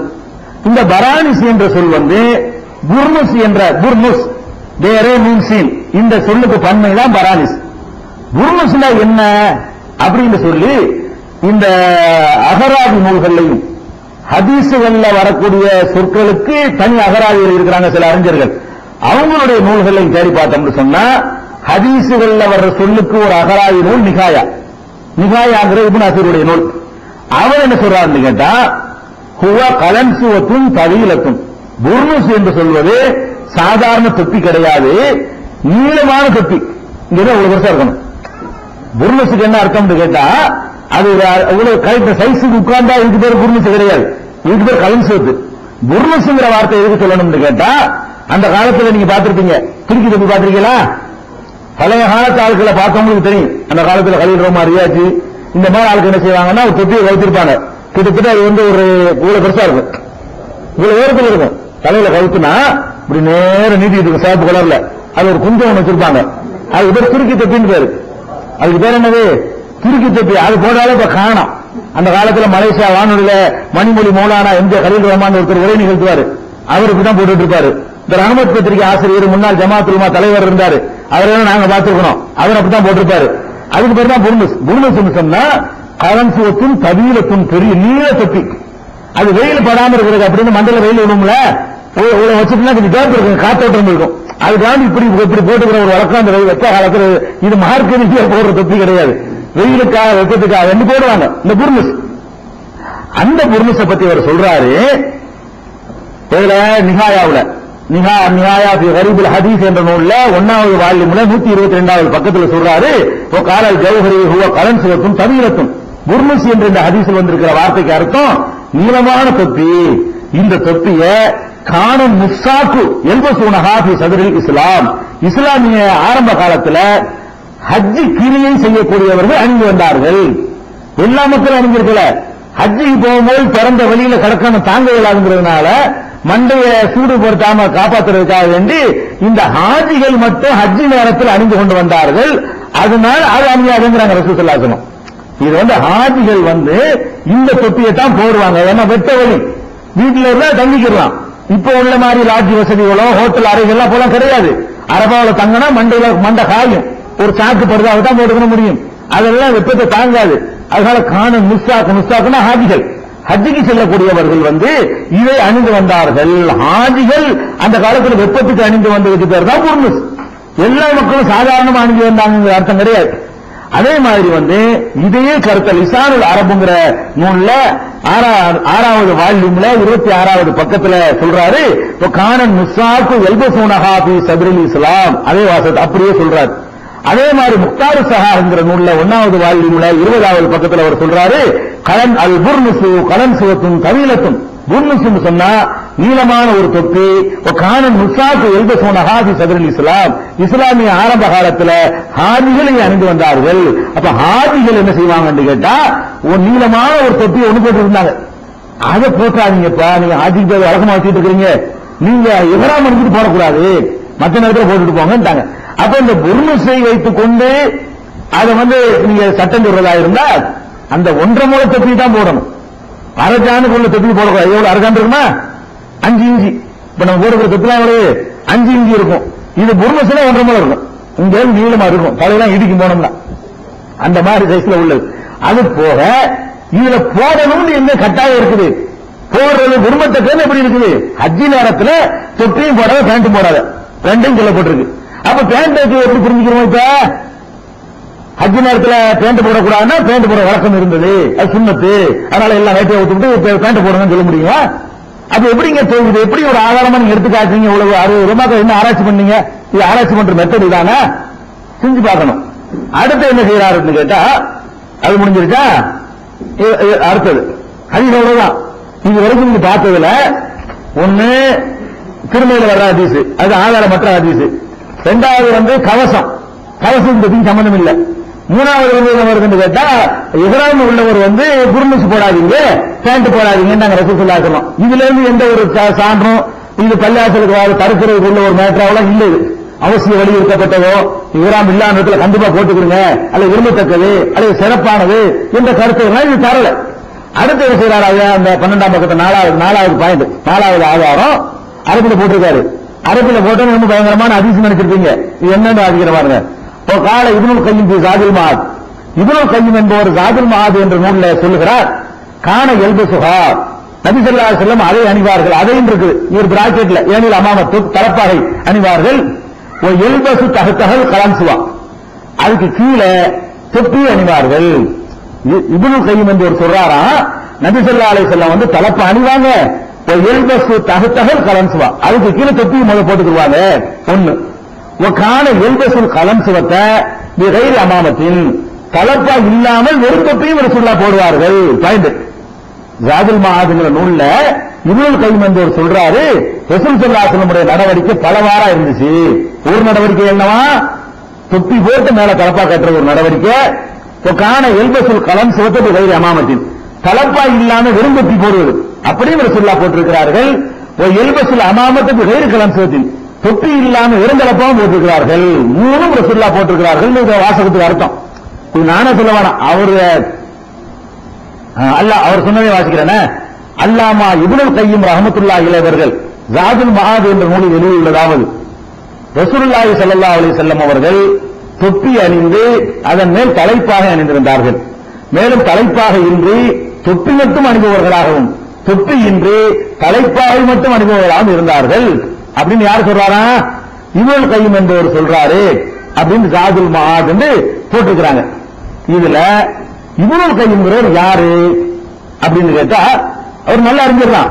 ஆனா இவருடைய காலம் ஹிஜ்ரி 700க்கு மேல. இப்னு தைமியா ஹிஜ்ரி 700ல வாழ்ந்தவர். அவருடைய மாணவர் தான் இவர் இப்னுல் கய்யிம் என்பவர். இப்னு தைமியாவுடைய மாணவர். அப்ப ஹிஜ்ரி 700க்கு 700 வரக்கூடியவர் தான் யாரு? இப்னுல் கய்யிம். இவர் ரசூலுல்லாஹ் சொன்னாங்கன்னு ஒரு செய்தியை சொன்னா நம்ம ஏத்துக்கிற முடியாது. இதை சொன்ன எந்த ஹதீஸ் நூல் இருக்குது? இவர் எப்படி ஹதீஸ் நூல் எழுத முடியும்? ஹதீஸ் நூல்களை ஹதீஸும் சொல்வதாக இருந்தால் அறிவிப்பாளர் பட்டியல் வேணும். அது ஹிஜ்ரி 250ஓட முற்று பெற்று விட்டது. 250ஓட புக் வடிவம் ஆயிடுச்சு. அதுக்கு பின்னே வர்றவர் ஹதீஸ் சொன்னா அதுல எழுத்தாங்க காட்டணும். சரி வழியா ஒரு 200-250 வருஷம் சரி வழியா இருந்ததையெல்லாம் புக் வடிவில் என்னங்கிட்டாங்க, புகாரி, முஸ்லிம், திருமதி, இப்னு மாஜா எல்லாம் நசையெல்லாம் ரெக்கார்ட் பண்ணி விட்டாங்க. அப்ப இப்படி ஒண்ணு ஜாதுல் மஆத்ல சொல்றான்னு சொன்னா இவர்கள் ஆராய்ச்சியாளர்களா என்ன நினைக்கணும் தெரியுமா? ஜாதுல் மஆத்ல ரசூலுல்லாஹ் செஞ்சதாக இவர் சொல்றாரு, இந்த ஹதீஸ் எந்த நூல்லையா இருக்கான்னு நம்ம தேடி பார்ப்போம். இருந்துச்சுன்னா நம்ம என்ன செய்வோம்? அதை எடுத்து போடுவோம். ரசூலுல்லாஹ் சொன்னாங்கன்னு இவர் சொல்றாரு, எந்த ஹதீஸ் கிதாபுல இருந்தா தான் அவர் சொல்ல முடியும் அப்படின்னு தேடி பார்த்திருக்கணும். அவர் தேடி எல்லாம் பார்க்கவில்லை. அதே நேரத்தில் இன்னொன்னு இது முடிஞ்சிருக்கா? இதுக்கு அடுத்த பக்கத்துல அத தொடர்ச்சியா ரெண்டு சம்பந்தம் இருக்குது. இன்னொன்னு சொல்றாரு.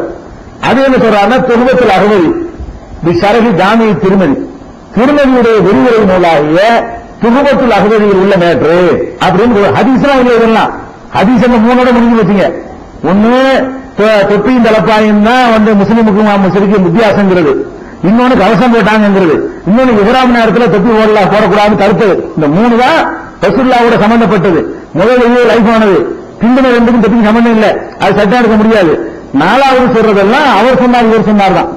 நாலாவதுல இருந்து வரலானது அவர் சொன்னார் இவர் சொன்னார், இவர் கைமன் பேர் சொன்னாராம். சரி, அடுத்து என்ன இருக்குன்னு கேட்டா அது சொல்றாரு. இந்த வாசகத்துக்கு அர்த்தம், இந்த வாசகத்துக்கு அர்த்தம் ஹஜரத் அப்துல்லா இப்னு உமர் அவர்கள் வாயிலாக தபுரானியில் அறிவிக்கப்பட்டிருப்பதாக ஜாமிஉ ஸகீர் என்ற கிரந்தத்தில் எழுதப்பட்டுள்ளதாவது, நபிகள் அவர்கள் வெள்ளை நிற தொப்பி அணிந்திருந்தார்கள். தூபத்தில் அவர்கள் இருக்கலாம், வெள்ளை நிற தொப்பி அணிந்திருந்தார்கள். அதே ஜாமிஉ ஸகீரில் இப்னு அப்பாஸ் அவர்களின் வாயிலாக அறிவிக்கப்பட்டுள்ளதாவது, நபிகள் அவர்கள் தலைப்பாகை கீழ் தொப்பி அணிந்தும் தலைப்பாகையின்றி தொப்பி மட்டும் அணிந்தும் தொப்பியின்றி தலைப்பாகை மட்டும் அணிந்திருந்தார்கள்.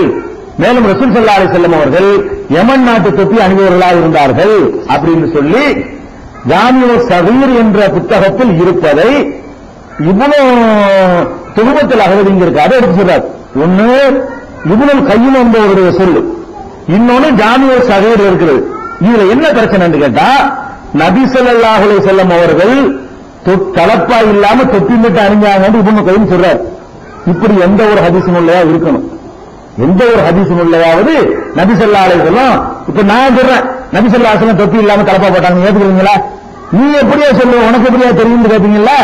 அதே இவர் ஹதீஸ் சொல்ற காலத்தில் உள்ளவர் இல்ல, ரசூல் ஸல்லல்லாஹு அலைஹி வஸல்லம் காலத்தில் 700 வருஷத்துக்கு பின்னி வர்றார்.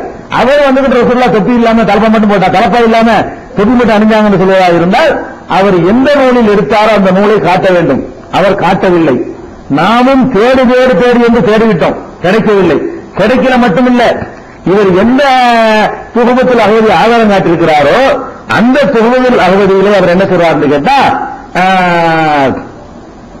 என்ன சொல்றாருன்னு கேட்டா குல்து லம் அகிஃபு அலா ரிவாயத் இப்னு அப்பாஸின் ஹாதிஹி, இந்த இப்னு அப்பாஸ் சொன்னதாக இந்த சொல்லப்படுகிற இந்த செய்தியை நான் எந்த நூலிலும் பார்க்கவில்லை.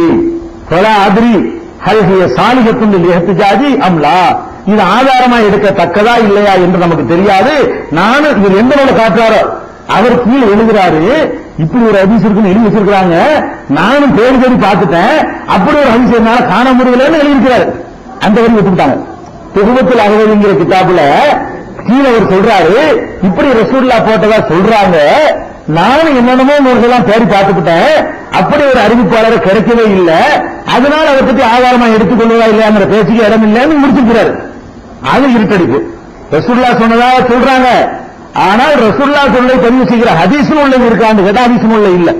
அதை விட ஒரு சூப்பர் மேட்டர் என்னன்னு கேட்டா இந்த வாசகத்தில் இருக்காருல்ல, இதுல என்ன இருக்காருன்னு கேட்டா நபி ஸல்லல்லாஹு அலைஹி வஸல்லம் தலப்பாவுக்கு கீழே தொப்பி போட்டாங்க, தொப்பி இல்லாமலும் தலப்பா அணிஞ்சாங்க, தலப்பா இல்லாமலும் தொப்பி போட்டாங்க, தொப்பி இல்லாமலும் தலப்பா அணிஞ்சாங்க, யமன் நாட்டு சேர்ந்து தொப்பி அணிந்தார்கள் முடிச்சிட்டாரு. இதுக்கு அடுத்து ஒரு வாசகம் இருக்குது, இதுக்கு ஆதாரமற்ற ஒரு தகவல், இதுக்கு அடுத்து ஒரு வாசகம் இருக்குது, அதை வேணும் இருக்கு சொல்லியிருக்காங்க. இந்த கிதாபுல எந்த கிதாபை அவர் காட்டுகிறார்களோ அதுல ஒரு வாக்கியம் இருக்கு இதுக்கு அடுத்து, இது தொடர்ந்து. அது என்ன வாக்கியம் தெரியுமா? இதே நூல்ல இதே பாகம் என்ன வாசகம் சொல்றேன்னு அது என்ன சொல்றாரு கேட்டா எல்பசுல் கலாமிச ஜவாத்தில் உருமிதில் ஹர்பி கான ருப்பமா நஸா கலன்சுவத்தஹு ஃபஜஅலஹா சுத்ரத்தன் பைன யதைஹி வ ஹுவ யுஸல்லி. அதுக்கு அடுத்து வருது. இதுக்கு என்ன அர்த்தம் தெரியுமா? ரசூல் ஸல்லல்லாஹு அலைஹி வஸல்லம் மொத்தத்துக்கு அர்த்தம் சொல்றாங்க. ரசூல் ஸல்லல்லாஹு அலைஹி வஸல்லம் அவர்கள் தலப்பாவுக்கு கீழே தொப்பி அணிந்தார்கள், தலப்பா இல்லாமலும் தொப்பி அணிந்தார்கள், தொப்பி இல்லாமலும் தலப்பா அணிந்தார்கள், யமன் நாட்டு தொப்பி அணிந்தார்கள். சில நேரத்தில் இதை விட்ட வாசம், சில நேரத்தில் தொழும்போது தொப்பியை கட்டி முன்னாடி கொண்டு தொழுவார்கள். அந்த வாசகம் இருக்கு. அதாவது என்ன இருக்குன்னு கேட்டா போட்டுக்கிட்ட தொப்பி ரெண்டு கலட்டி போட்டுக்கிட்டு ரசூலுல்லாஹ் தொழுவார்கள் இருக்குது. அவர் எந்த நூல்ல இருந்து காட்டுறாரோ அந்த வாசகத்தை அரபியில வாசிக்கிற பாருங்க, எவ்வளவு இருட்டடிப்பு, எல்லாம் நேர்மானவர்கள் ஒரு செய்தியும் பார்க்கிற முதல்ல செய்தி மொத்தத்துக்கு ஆதாரம் இல்லை, இந்த செய்தி மொத்தத்துக்கு நம்ம ஏற்றுக்கல, என்ன ரசூலுல்லாஹ் தொப்பி போட்டாங்க, தொப்பி போடலன்னு சொல்றதுக்கு அது சனது வேணும். எந்த கிதாபுல் புகார்ல இருக்கா, இது முஸ்லிம்ல இருக்கா, திருமணம் இருக்கா, ஜாபில் மாவட்டத்தில் ஏற்றுக்க முடியுமா? ஹதீஸ்கள் காட்டணும். இதை நான் ஏற்றுக்கல. இவர்கள் ஏற்றுக்கொள்வதாக இருந்தால் இவர்கள் அதையும் சேர்த்து போட்டிருந்தார்களே ஆனால் சாப்டர் ஓவர், டாபிக் ஓவர். என்ன ஓவர்? அது வந்து இவங்க எல்லாம் ஓகே. என்ன கருத்துக்கு வரணும்? அந்த வாசகத்தை எப்படி இழுத்து செஞ்சிருக்கிறாங்கன்னு கேட்டா, காண ருப்பமா நசானா கலட்டுவார்கள், கலன் சுவத்தகு தம்முடைய தொப்பியை சில நேரங்களில் கலட்டுவார்கள், அழகா சுத்திரத்தன் பைன எதைக்கு தனக்கு முன்னால் தடுப்பாக சுத்திராவா போட்டுக் கொள்வார்கள். புகழ் சொல்லி தொழும்போது சொல்லாசனம். அப்ப தொழிலுக்கு பள்ளியாசல போவாங்க, எல்லாரும் கழட்டி கீழே போட்டுட்டு சொல்லுவாங்க. இது என்னது? இது என்ன வழங்குது? இப்ப இது மொத்தத்தில் என்ன வழங்குது? இது ஆதாரமா எடுத்துக்கொள்ள நான் கேட்கிறேன். இப்படி பொறுக்கி எழுதினவரு அடுத்து ஒரு வரி இருக்குதுல்ல, இது மட்டும் தவறி போவாங்க. அதே பாராவுல அடுத்த பாரா இல்ல, இதே பாராவுல அந்த ஒரு வரி தான் கூட இருக்குது. அந்த ஒரு வரியை மட்டும் வேலையை விட்டுட்டு பண்ணா இது ஆராய்ச்சியா? இது நேர்மையா? இது உலமா செய்யற வேலையா? அப்ப உங்களுக்கு சாதகமா உள்ளதை மட்டும் எடுத்து எழுதுவீங்க. இது முதல்ல மொத்தத்துக்கு ஆதாரம் இல்ல. நாம என்ன செய்யறோம்னா துருவத்தில் அகவதியோ இவனும் கையுடைய ஜாபுல் மாத ஹதீஸும் கிடையாது. ரசூலுல்லாஹ் தொப்பி போட்டாங்க, போடாம இருந்தாங்க, அப்படி செஞ்சாங்க, இப்படி செஞ்சாங்க, மொட்டை தாத்தான் குட்டையில விழுந்தாங்கிற மாதிரி சொன்னா ஒத்துக்கிற மாட்டோம். அவன் யாரு, அந்த தாதம் பேரு என்ன, எந்த குட்டையில விழுந்தா அப்படின்னா வந்தா தான் நம்ம ஏற்றுக்கிறோம். அப்ப இந்த மாதிரி ஒரு விவரம் இல்லாம சொன்னா ஏற்றுக்கிற மாட்டோம். ஆனா விவரம் இல்லாம இருக்குது. அந்த விவரம் இல்லாத செய்தியிலேயே தங்களுக்கு சாதகமானதை மட்டும் போட்டு ஒரு பாதி இருட்டலுக்கு என்ன நியாயம்? நீங்கள் ஏற்றுக்கொண்ட துன்பத்தில் அகவதியுடைய கருத்து பிரகாரம் ஒரு பேச்சுக்கு சரிந்து வச்சுக்கிறோம். அப்ப என்ன வழங்குது? தொழுகைக்கு தொப்பிக்கு சம்பந்தம் இல்லைன்னு வழங்குது. தொழுகை காட்டி போட்டு சொல்லுவணும். தொழும்போது அது வரைக்கும் அறிஞ்சுக்கிட்டு இருந்த ரசூல் ஸல்லல்லாஹு அலைஹி வஸல்லம் தொழும்போது கழட்டி போட்டாங்கன்னு ஒரு வாசகம் இருக்குது. அதையே மறைக்கிறீங்கன்னு நான் கேட்கிறேன். அதே துன்பத்துல அவங்க பாகம் பக்கம்லாம் போடல. நான் வேணா துன்பத்துல வரைக்கும் பாகம் பக்கம்லாம் சொல்றேன். துன்பத்துல அவதியில 5வது வால்யூம்ல 393வது பக்கத்துல இந்த வாசகம் இருக்கிறது. அவங்க பக்கம் போடல. அந்த நூல்ல 5வது வால்யூம்ல 393 393 393ஆம் பக்கத்துல இருக்கிறது. அதுல அவங்க இருட்டடிப்பு செஞ்ச வாசனம் என்னன்னு கேட்டா, ஒரு ருப்பமா காண ருப்பமா நக கலன் சுவத்தஹு வஜஅலஹா சுத்ரத்தம் பைன யதைஹி வஹுவ யுஸல்லி. இதான் மேட்டர். துஹபத்துல் அஹ்வதி அவங்க போட்ட கிதாபு தான். அவங்க துஹபத்துல் அஹ்வதின்னு ஒரு கிதாபு போட்டுக்கிறாங்க. அந்த கிதாபுல தான் பாகம் பக்கத்தை சொல்லி நீங்க ஒரு பார்த்த முக்கியமான பார்த்த இருட்டடிப்பு செஞ்சு விட்டு சொல்றீங்க. அதனால ரசூல் ஸல்லல்லாஹு அலைஹி வஸல்லம் தொப்பி போட்டாங்க என்று சொல்வதற்கு இதுல எந்த சனதும் இல்லை. இதை வந்து எவரும் ஆதாரமா ஏத்துக்கவே மாட்டாங்க. சரியா போச்சா? இது 13ஆம் பக்கத்துல உள்ள ஆதாரம். 13 முடிஞ்சு போச்சு. அதுக்கு அடுத்தது வந்து 14ஆம் பக்கம். 14ஆம் பக்கத்துல வந்து ஒன்னு இருக்கு, ஒரே ஒரு ஆதாரம் இருக்கு. அது என்னது? ஹத்தஸனா மஅமர் மூத்தவர் قال سمعت ابي قال رايت 14ஆம் பக்கம் رايت على انس برمسا اصفر من خز. என்ன வந்து நம்ம ஏத்துக்குறோம். அப்ப இந்த மாதிரி ஒரு விவரம் இல்லாம சொன்னா ஏத்துக்கிற மாட்டோம். ஆனா விவரம் இல்லாம இருக்குது. அந்த விவரம் இல்லாத செய்தியிலேயே தங்களுக்கு சாதகமானதை மட்டும் போட்டு ஒரு பாதி இருட்டலுக்கு என்ன நியாயம்? நீங்கள் ஏற்றுக்கொண்ட துன்பத்தில் அகவதியுடைய கருத்து பிரகாரம் ஒரு பேச்சுக்கு சரிந்து வச்சுக்கிறோம். அப்ப என்ன வழங்குது? தொழுகைக்கு தொப்பிக்கு சம்பந்தம் இல்லைன்னு வழங்குது. தொழும்போ காட்டி போட்டு சொல்லுவணும். தொழும்போது அது வரைக்கும் அறிஞ்சுக்கிட்டு இருந்த ரசூல் ஸல்லல்லாஹு அலைஹி வஸல்லம் தொழும்போது கழட்டி போட்டாங்கன்னு ஒரு வாசகம் இருக்குது. அதையே மறைக்கிறீங்கன்னு நான் கேட்கிறேன். அதே துன்பத்துல அவங்க பாகம் பக்கம்லாம் போடல. நான் வேணா துன்பத்துல வரைக்கும் பாகம் பக்கம்லாம் சொல்றேன். துன்பத்துல அவதியில 5வது வால்யூம்ல 393வது பக்கத்துல இந்த வாசகம் இருக்கிறது. அவங்க பக்கம் போடல. அந்த நூல்ல 5வது வால்யூம்ல 393 393 393ஆம் பக்கத்துல இருக்கிறது. அதுல அவங்க இருட்டடிப்பு செஞ்ச வாசனம் என்னன்னு கேட்டா, ஒரு ருப்பமா காண ருப்பமா நக கலன் சுவத்தஹு வஜஅலஹா சுத்ரத்தம் பைன யதைஹி வஹுவ யுஸல்லி. இதான் மேட்டர். துஹபத்துல் அஹ்வதி அவங்க போட்ட கிதாபு தான். அவங்க துஹபத்துல் அஹ்வதின்னு ஒரு கிதாபு போட்டுக்கிறாங்க. அந்த கிதாபுல தான் பாகம் பக்கத்தை சொல்லி நீங்க ஒரு பார்த்த முக்கியமான பார்த்த இருட்டடிப்பு செஞ்சு விட்டு சொல்றீங்க. அதனால ரசூல் ஸல்லல்லாஹு அலைஹி வஸல்லம் தொப்பி போட்டாங்க என்று சொல்வதற்கு இதுல எந்த சனதும் இல்லை. இதை வந்து எவரும் ஆதாரமா ஏத்துக்கவே மாட்டாங்க. சரியா போச்சா? இது 13ஆம் பக்கத்துல உள்ள ஆதாரம். 13 முடிஞ்சு போச்சு. அதுக்கு அடுத்தது வந்து 14ஆம் பக்கம். 14ஆம் பக்கத்துல வந்து ஒன்னு இருக்கு, ஒரே ஒரு ஆதாரம் இருக்கு. அது என்னது? ஹத்தஸனா மஅமர் மூத்தவர் قال سمعت ابي قال رايت 14ஆம் பக்கம் رايت على انس புர்னுசன் அஸ்ஃபர மின் ஹஸ்ஸின். அனஸ் ரலியல்லாஹு அவங்க அர்த்தத்தை படிச்சிருவோம். பட்டும் கம்பளி நூலும் கலந்து செய்யப்பட்ட மஞ்சள் நிற தொப்பி ஒன்றை அனஸ் ரலியல்லாஹு அவர்கள் அணிந்திருக்க கண்டேன். இதுதான் மூத்தமர் சொல்றாரு. இது புகாரின்னு போட்டிருக்காங்க. அனஸ் ரலியல்லாஹு அன்ஹு என்ன பண்ணிருக்காங்களா, இந்த மாதிரி தொப்பி போட்டிருக்காங்க. என்ன தொப்பி? பட்டும் கம்பளியும் கலந்து, மஞ்சள் கலரும் மஞ்சளா இருக்குது. பட்டு கம்பளி, பட்டு நூலும் கம்பளி நூலும் கலந்தா குற்றம் கிடையாது. ஒரு நூல் தனிப்பட்டு தான் குற்றம். ஒரு குறுக்க பட்டும் நீள் வாக்குல வேற ஒரு நூல் சேர்ந்திருந்தால் அது ஆண்களுக்கு என்ன இல்லை, அது கூட தடுக்கப்பட்டது கிடையாது. அது அந்த டாபிக் நம்ம போகல. இதுல ரெண்டும் கலந்து இருக்குது. பட்டும் கம்பளியும் கலந்த ஒரு மஞ்சள் நிற தொப்பியை அனஸ் ரலியல்லாஹு அன்ஹு அவர்கள் அணிந்து கொண்டார்கள் இருக்குது. புகாரின்னு போட்டிருக்கு.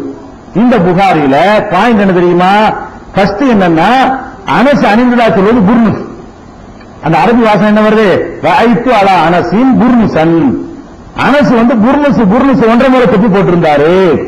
புர்னுஸ்னா என்னதான்? இத போல சொல்லணும் புர்னுஸ். சரி, அனஸ் போட்டா மார்க்கமாயிருமா? அனஸ் போட்டாருன்னா போறாம 50 தடவை ஒரு தவிர அப்துல்லாஹ் இப்னு புஷ்ருங்கிற ஒரு சஹாபியை பார்த்திருக்கிறேன். அவர் தலப்பாவைய தொப்பி அணிந்து நான் கண்டதே இல்லை அப்படின்னு அறிவிக்கிறாங்க. அதுக்குன்னு சொல்றீங்க? அனஸ்ங்கிற ஒரு சஹாபி, அனஸ் எப்படி சஹாபியா இருக்கிறாரோ அதே மாதிரி அப்துல்லாஹ் இப்னு புஷ்ருங்கிற ஒரு சஹாபி. அவர் என்ன பண்றாருன்னு கேட்டா, அதையும் கூட 4 அர்த்தத்தை சொல்றேன். அப்துல்லாஹ் இப்னு புஷ்ருங்கிறவரு, அதாவது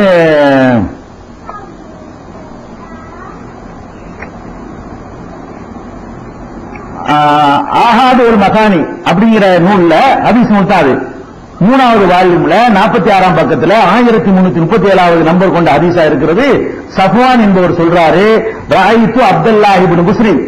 அப்துல்லாஹ் இப்னு புஸ்ரி என்ற சஹாபியை, அனஸ் எப்படி சஹாபியோ அதே மாதிரி அப்துல்லாஹ் இப்னு புஸ்ரி சஹாபி, அவரை நான் பார்த்திருக்கிறேன்.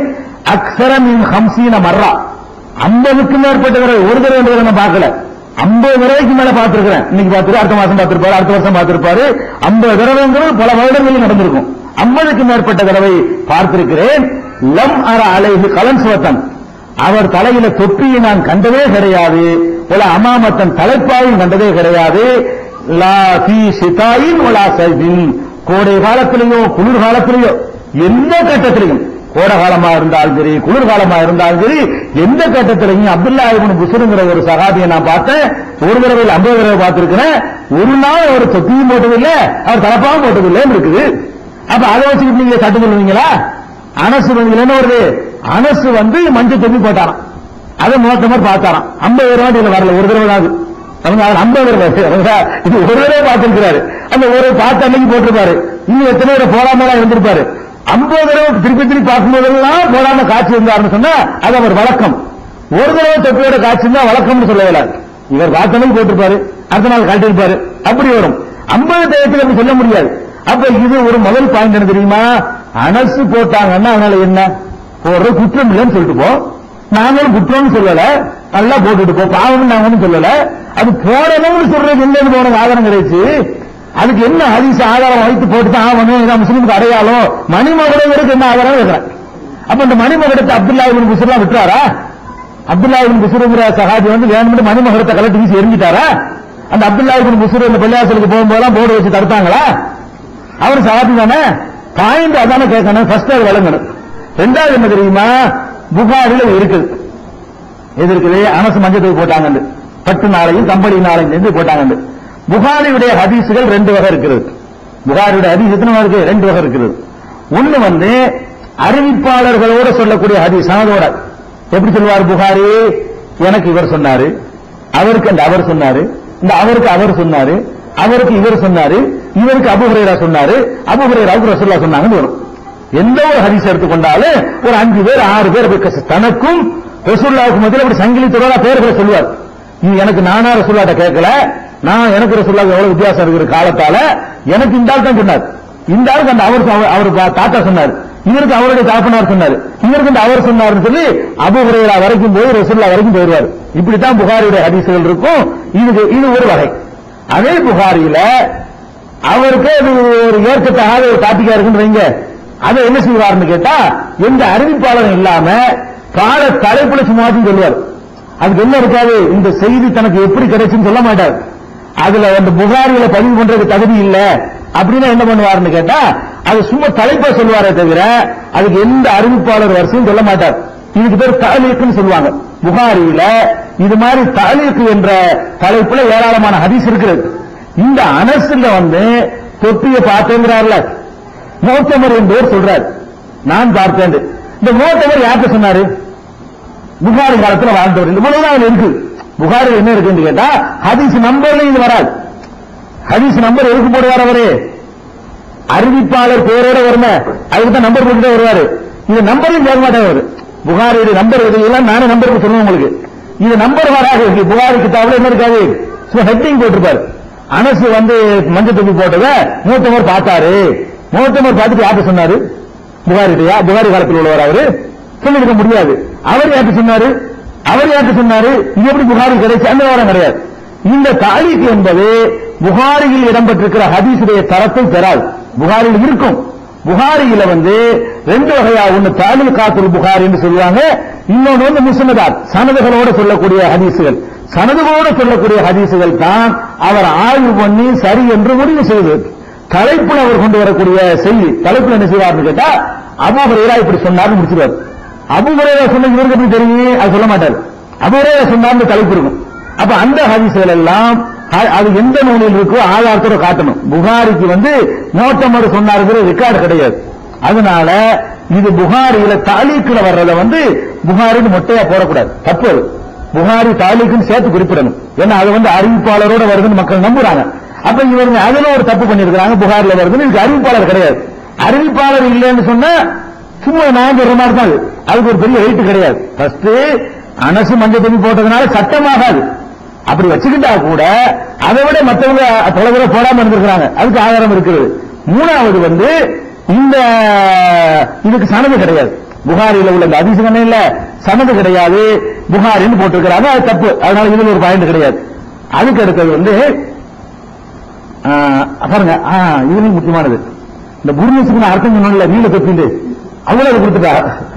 நேர கூறப்பட்ட ஹதீஸ்களில் புர்னஸ் என்ற வார்த்தைக்கு அவ்வளவு கொடுத்துட்டார். அது புர்னசு கவன் சோத்தும் தவியலத்தும் நீளமான தொப்பி என பொருள் செய்யப்பட்டுள்ளது. புரிஞ்சிருக்கா? அப்ப நீளமான தொப்பி தான் புர்னஸ். அப்ப நீல தொப்பி போட்டதான் பள்ளியாசல் எழுதுனுப்ப. நீ எழுதுறதா இருந்தா அனசரில் இல்லாம போட்ட இந்த தொப்பி கிடையாது. எந்த தொப்பி போட்டாரு? நீல தொப்பி இவ்வளவு நீட்டிட்டு இருக்கணும். தலைக்கு மேல போட்டு என்ன செய்யணும்? அப்படியே 2 லிட்டர் கோல இருக்கிற 2 லிட்டர் படி அது தலையில கவுத்துன மாதிரி இருக்கணும். அதான் நீளம். 2 லிட்டர் அளவுக்கு படி இருக்குல்லங்க, அதுக்கு தலையில கவுத்துனா எப்படி இருக்கு? அதுக்கு பேர் தான் புர்னஸ். அட்டையெல்லாம் வச்சிருப்பாங்க. உங்களுக்கு எப்படி நீளமா நிக்கும்னு கேட்காதீங்க. அது எப்படி செய்வாங்கன்னு கேட்டா கார்ட்போர்டு அட்டை எடுத்து அப்படி ரவுண்டா வெட்டி அதுக்கு மேல வெள்ளை துணியை கூட செய்வாங்க. ஈட்டு மேல நின்றுட்டு இருக்கும். நீளத்தப்பினோட அதோட துணி எப்படி நிக்கும் நீங்க நினைச்சிடக்கூடாது. அது ரவுண்ட் அட்டை இருக்கும். ரவுண்ட் அட்டை இந்த மரக்கால் மாதிரி அட்டையை வெட்டி அதை தலையில கொத்திக்கிறாங்க. அந்த புர்னஸ் அவரு அர்த்தம் போட்டார். அப்ப முதல்ல அனசு போட்டது பெரிய ஆதாரம் கிடையாது. அனசு போட்டது நீங்க சொல்லக்கூடிய தொப்பி இல்ல. ஃபர்ஸ்ட். ரெண்டாவது பாயிண்ட், அனசு போட்டதுக்கு சனது கிடையாது. அப்படியே போட்டாலும் அது அனுமதின்னு வரும். அதிகபட்சமா என்ன வரும்? போட்டுக்க 1.5 முழத்துக்கு வேணாலும் போட்டுக்க, 4.5 முழத்துக்கும் போட யார் தடுக்க போறா? அவ்வளவுதானே தவிர போட்டுக்கிட்டு வரணும்னு சொல்லுவதற்குள்ள மேட்டராது இல்ல. அதுக்கு அடுத்தது வந்து இவ்வளவுதான் இந்த பக்கத்துல. அடுத்து என்ன பண்றாங்கன்னு கேட்டா இதெல்லாம் சொல்லிவிட்டு இதெல்லாம் சும்மா இவங்களா வந்து கருத்துக்கள் இதெல்லாம் நீங்களே போய் சொல்லிக்கலாம். என்ன சொல்றாங்க? மேற்கூறப்பட்ட ஹதீசுகள் விளக்க உரைகள் அனைத்தையும் ஆய்வு செய்து சட்ட மேதைகளான இமாம்கள் கூறுவதாவது, எந்த சட்ட மேதை எந்த இமாம் என்ன ஆய்வு செஞ்சாங்கன்னு தெரியல, கூறுவதாவது சோம்பலின் காரணமாக தலையை திறந்து கொண்டு கொள்வது மக்ரூஹாகும். தொப்பி அணிவதை அலட்சியமாக கருதி வேண்டுமென்றே தொப்பி அணியாமல் கொள்வது குஃப்ராக கருதப்படும், இறை நிராகரிப்பாக கருதப்படுமா? அப்ப தொழுவத்தில் அவதில் ரசூலுல்லாஹ் கல்வி போட்டு சொல்லியிருக்கிறாங்க. ரசூலுல்லாஹ் குஃப்ரா? அப்துல்லா இப்னு புஷைர் 50 தடவைக்கு மேல தொப்பி போடாம இருந்திருக்காரு, அவர் காபிராப்ப குஃப்ரா கருதப்படுமா? தொழுவும்போது வேணும் கல்வி போட்டா ரசூலுல்லாஹ் போட்டாங்கன்னு வருதுங்க, இது குஃப்ரா கருதப்படுமா? சட்ட மேதைகள் சொன்னாங்க. சட்ட மேதைக்கு உடம்பு அது விவகாரம் அதானே. இந்த சட்ட மேதைன்னு சொல்லி தானப்பா நாசமா போயிட்டு இருக்கிறீங்க. அல்லாஹ் ரசூலுக்கு வாங்க, அல்லாஹ் சொல்லட்டும் 1000 தொப்பி போட ரெடி, அல்லாஹ்வுடைய ரசூல் சொல்லட்டும் அது பரலன்னு சொல்றதுக்கு நாங்க ரெடி. நீ யாரு அதுக்கு சட்டமாக்குறது யாரு? அதான் ஒரு கேள்வி. அடுத்தது இதெல்லாம் என்ன? சட்டமும் ரத்துல் முக்தார். இதுக்கு என்ன ஆதாரம்? ரத்துல் முக்தார் என்ன? இது சட்டநூலா? இது மார்க்கத்தில் அத்தாட்சியான நூலா? தண்ணி அடிக்கலாம்னு சொல்லக்கூடிய ஒரு நூல். 10 கிளாஸ் எடுத்தா ஒருத்தனுக்கு போதை வரும்னு சொன்னா 9 கிளாஸ் வரைக்கும் ஹலால் எழுதி வச்சுக்கிறாங்க. இதுதான் சட்ட நூல். அந்த கிதாபுல இருந்து ஒரு ஆதாரம் காட்டுறாரு. பாருங்களா, தொழும்போது நாய் ஒண்ணுச்சுன்னா நாயை தொழும்போது வரட்டலாம் அப்படின்னு சொல்லக்கூடிய ஒரு நூல். இதுல உள்ள விஷயங்கள் எல்லாம் மதுகப்புடைய வண்டவாளம் போட்டுக்கோம்ல, அதுல நீங்க தெரிஞ்சுக்கலாம். அதுலதான் ஆதாரம் காட்டுறாரு. இதெல்லாம் பதில் சொல்ல வேண்டியதில்லை. அது மாதிரி அது ரத்துல் முக்தார்ல சாப்பிடும் போதும் சிறுநீர் மற்றும் மலம் கழிக்கும் போதும் தொப்பி இல்லாமல் இருக்கும் மக்ரூஹாகும். இதற்கெல்லாம் பதில் சொல்ல அவசியம் கிடையாது. இந்த துருள் முக்தார் ரத்துல் 300 வருஷத்துக்கு எழுதின கிதாபுகள்லாம் நாம இதுக்கு வெயிட் கொடுக்க தேவையில்லை. 400 வருஷத்துக்கு வந்து எழுதின கிதாபுகள் ஹதீஸ் இருந்தா சொல்லுங்கிறோம். அடுத்து என்ன தெரியுமா, இது அதாவது இந்த பேஜ்ல அனசு முடிஞ்சிருச்சா, 15ஆம் பேஜ்ல இப்படி ஒரு வாசகத்தை ஆரம்பிச்சு 16ஆம் பக்கத்துல ஒரு அரபி எழுதியிருக்கிறாங்க. 16ஆம் பக்கம் அது என்ன வாசகம் படிக்கிற பாருங்களேன். ஹஜ்ரத் 15ஆம் பக்கத்துடைய கடைசி பாரா. ஹஜ்ரத் உமர் அவர்களுடைய ஆட்சியில் பைத்துல் முகத்தஸ் முஸ்லிம்களால் வெற்றி கொள்ளப்பட்ட போது அங்கிருந்த கிறிஸ்தவ அதிகாரிகளிடம் ஓர் ஒப்பந்தம் எழுதி வாங்கினார்கள். அதில் இஸ்லாமிய ஆட்சிக்கு உட்பட்டவர்கள் வாழ வேண்டும் என்று எழுதப்பட்ட பல நிபந்தனைகளில் இந்த வாசகம் இருந்தான். என்ன வாசகம் தெரியுமா, நாங்கள் முஸ்லிம்களை போன்ற உடைகள் அணிய மாட்டோம், தொப்பி அணிய மாட்டோம், தலைப்பாய் அணிய மாட்டோம், காலணிகள் அணிய மாட்டோம் என்ற நிபந்தனைகளும் எழுதப்பட்டிருந்தன.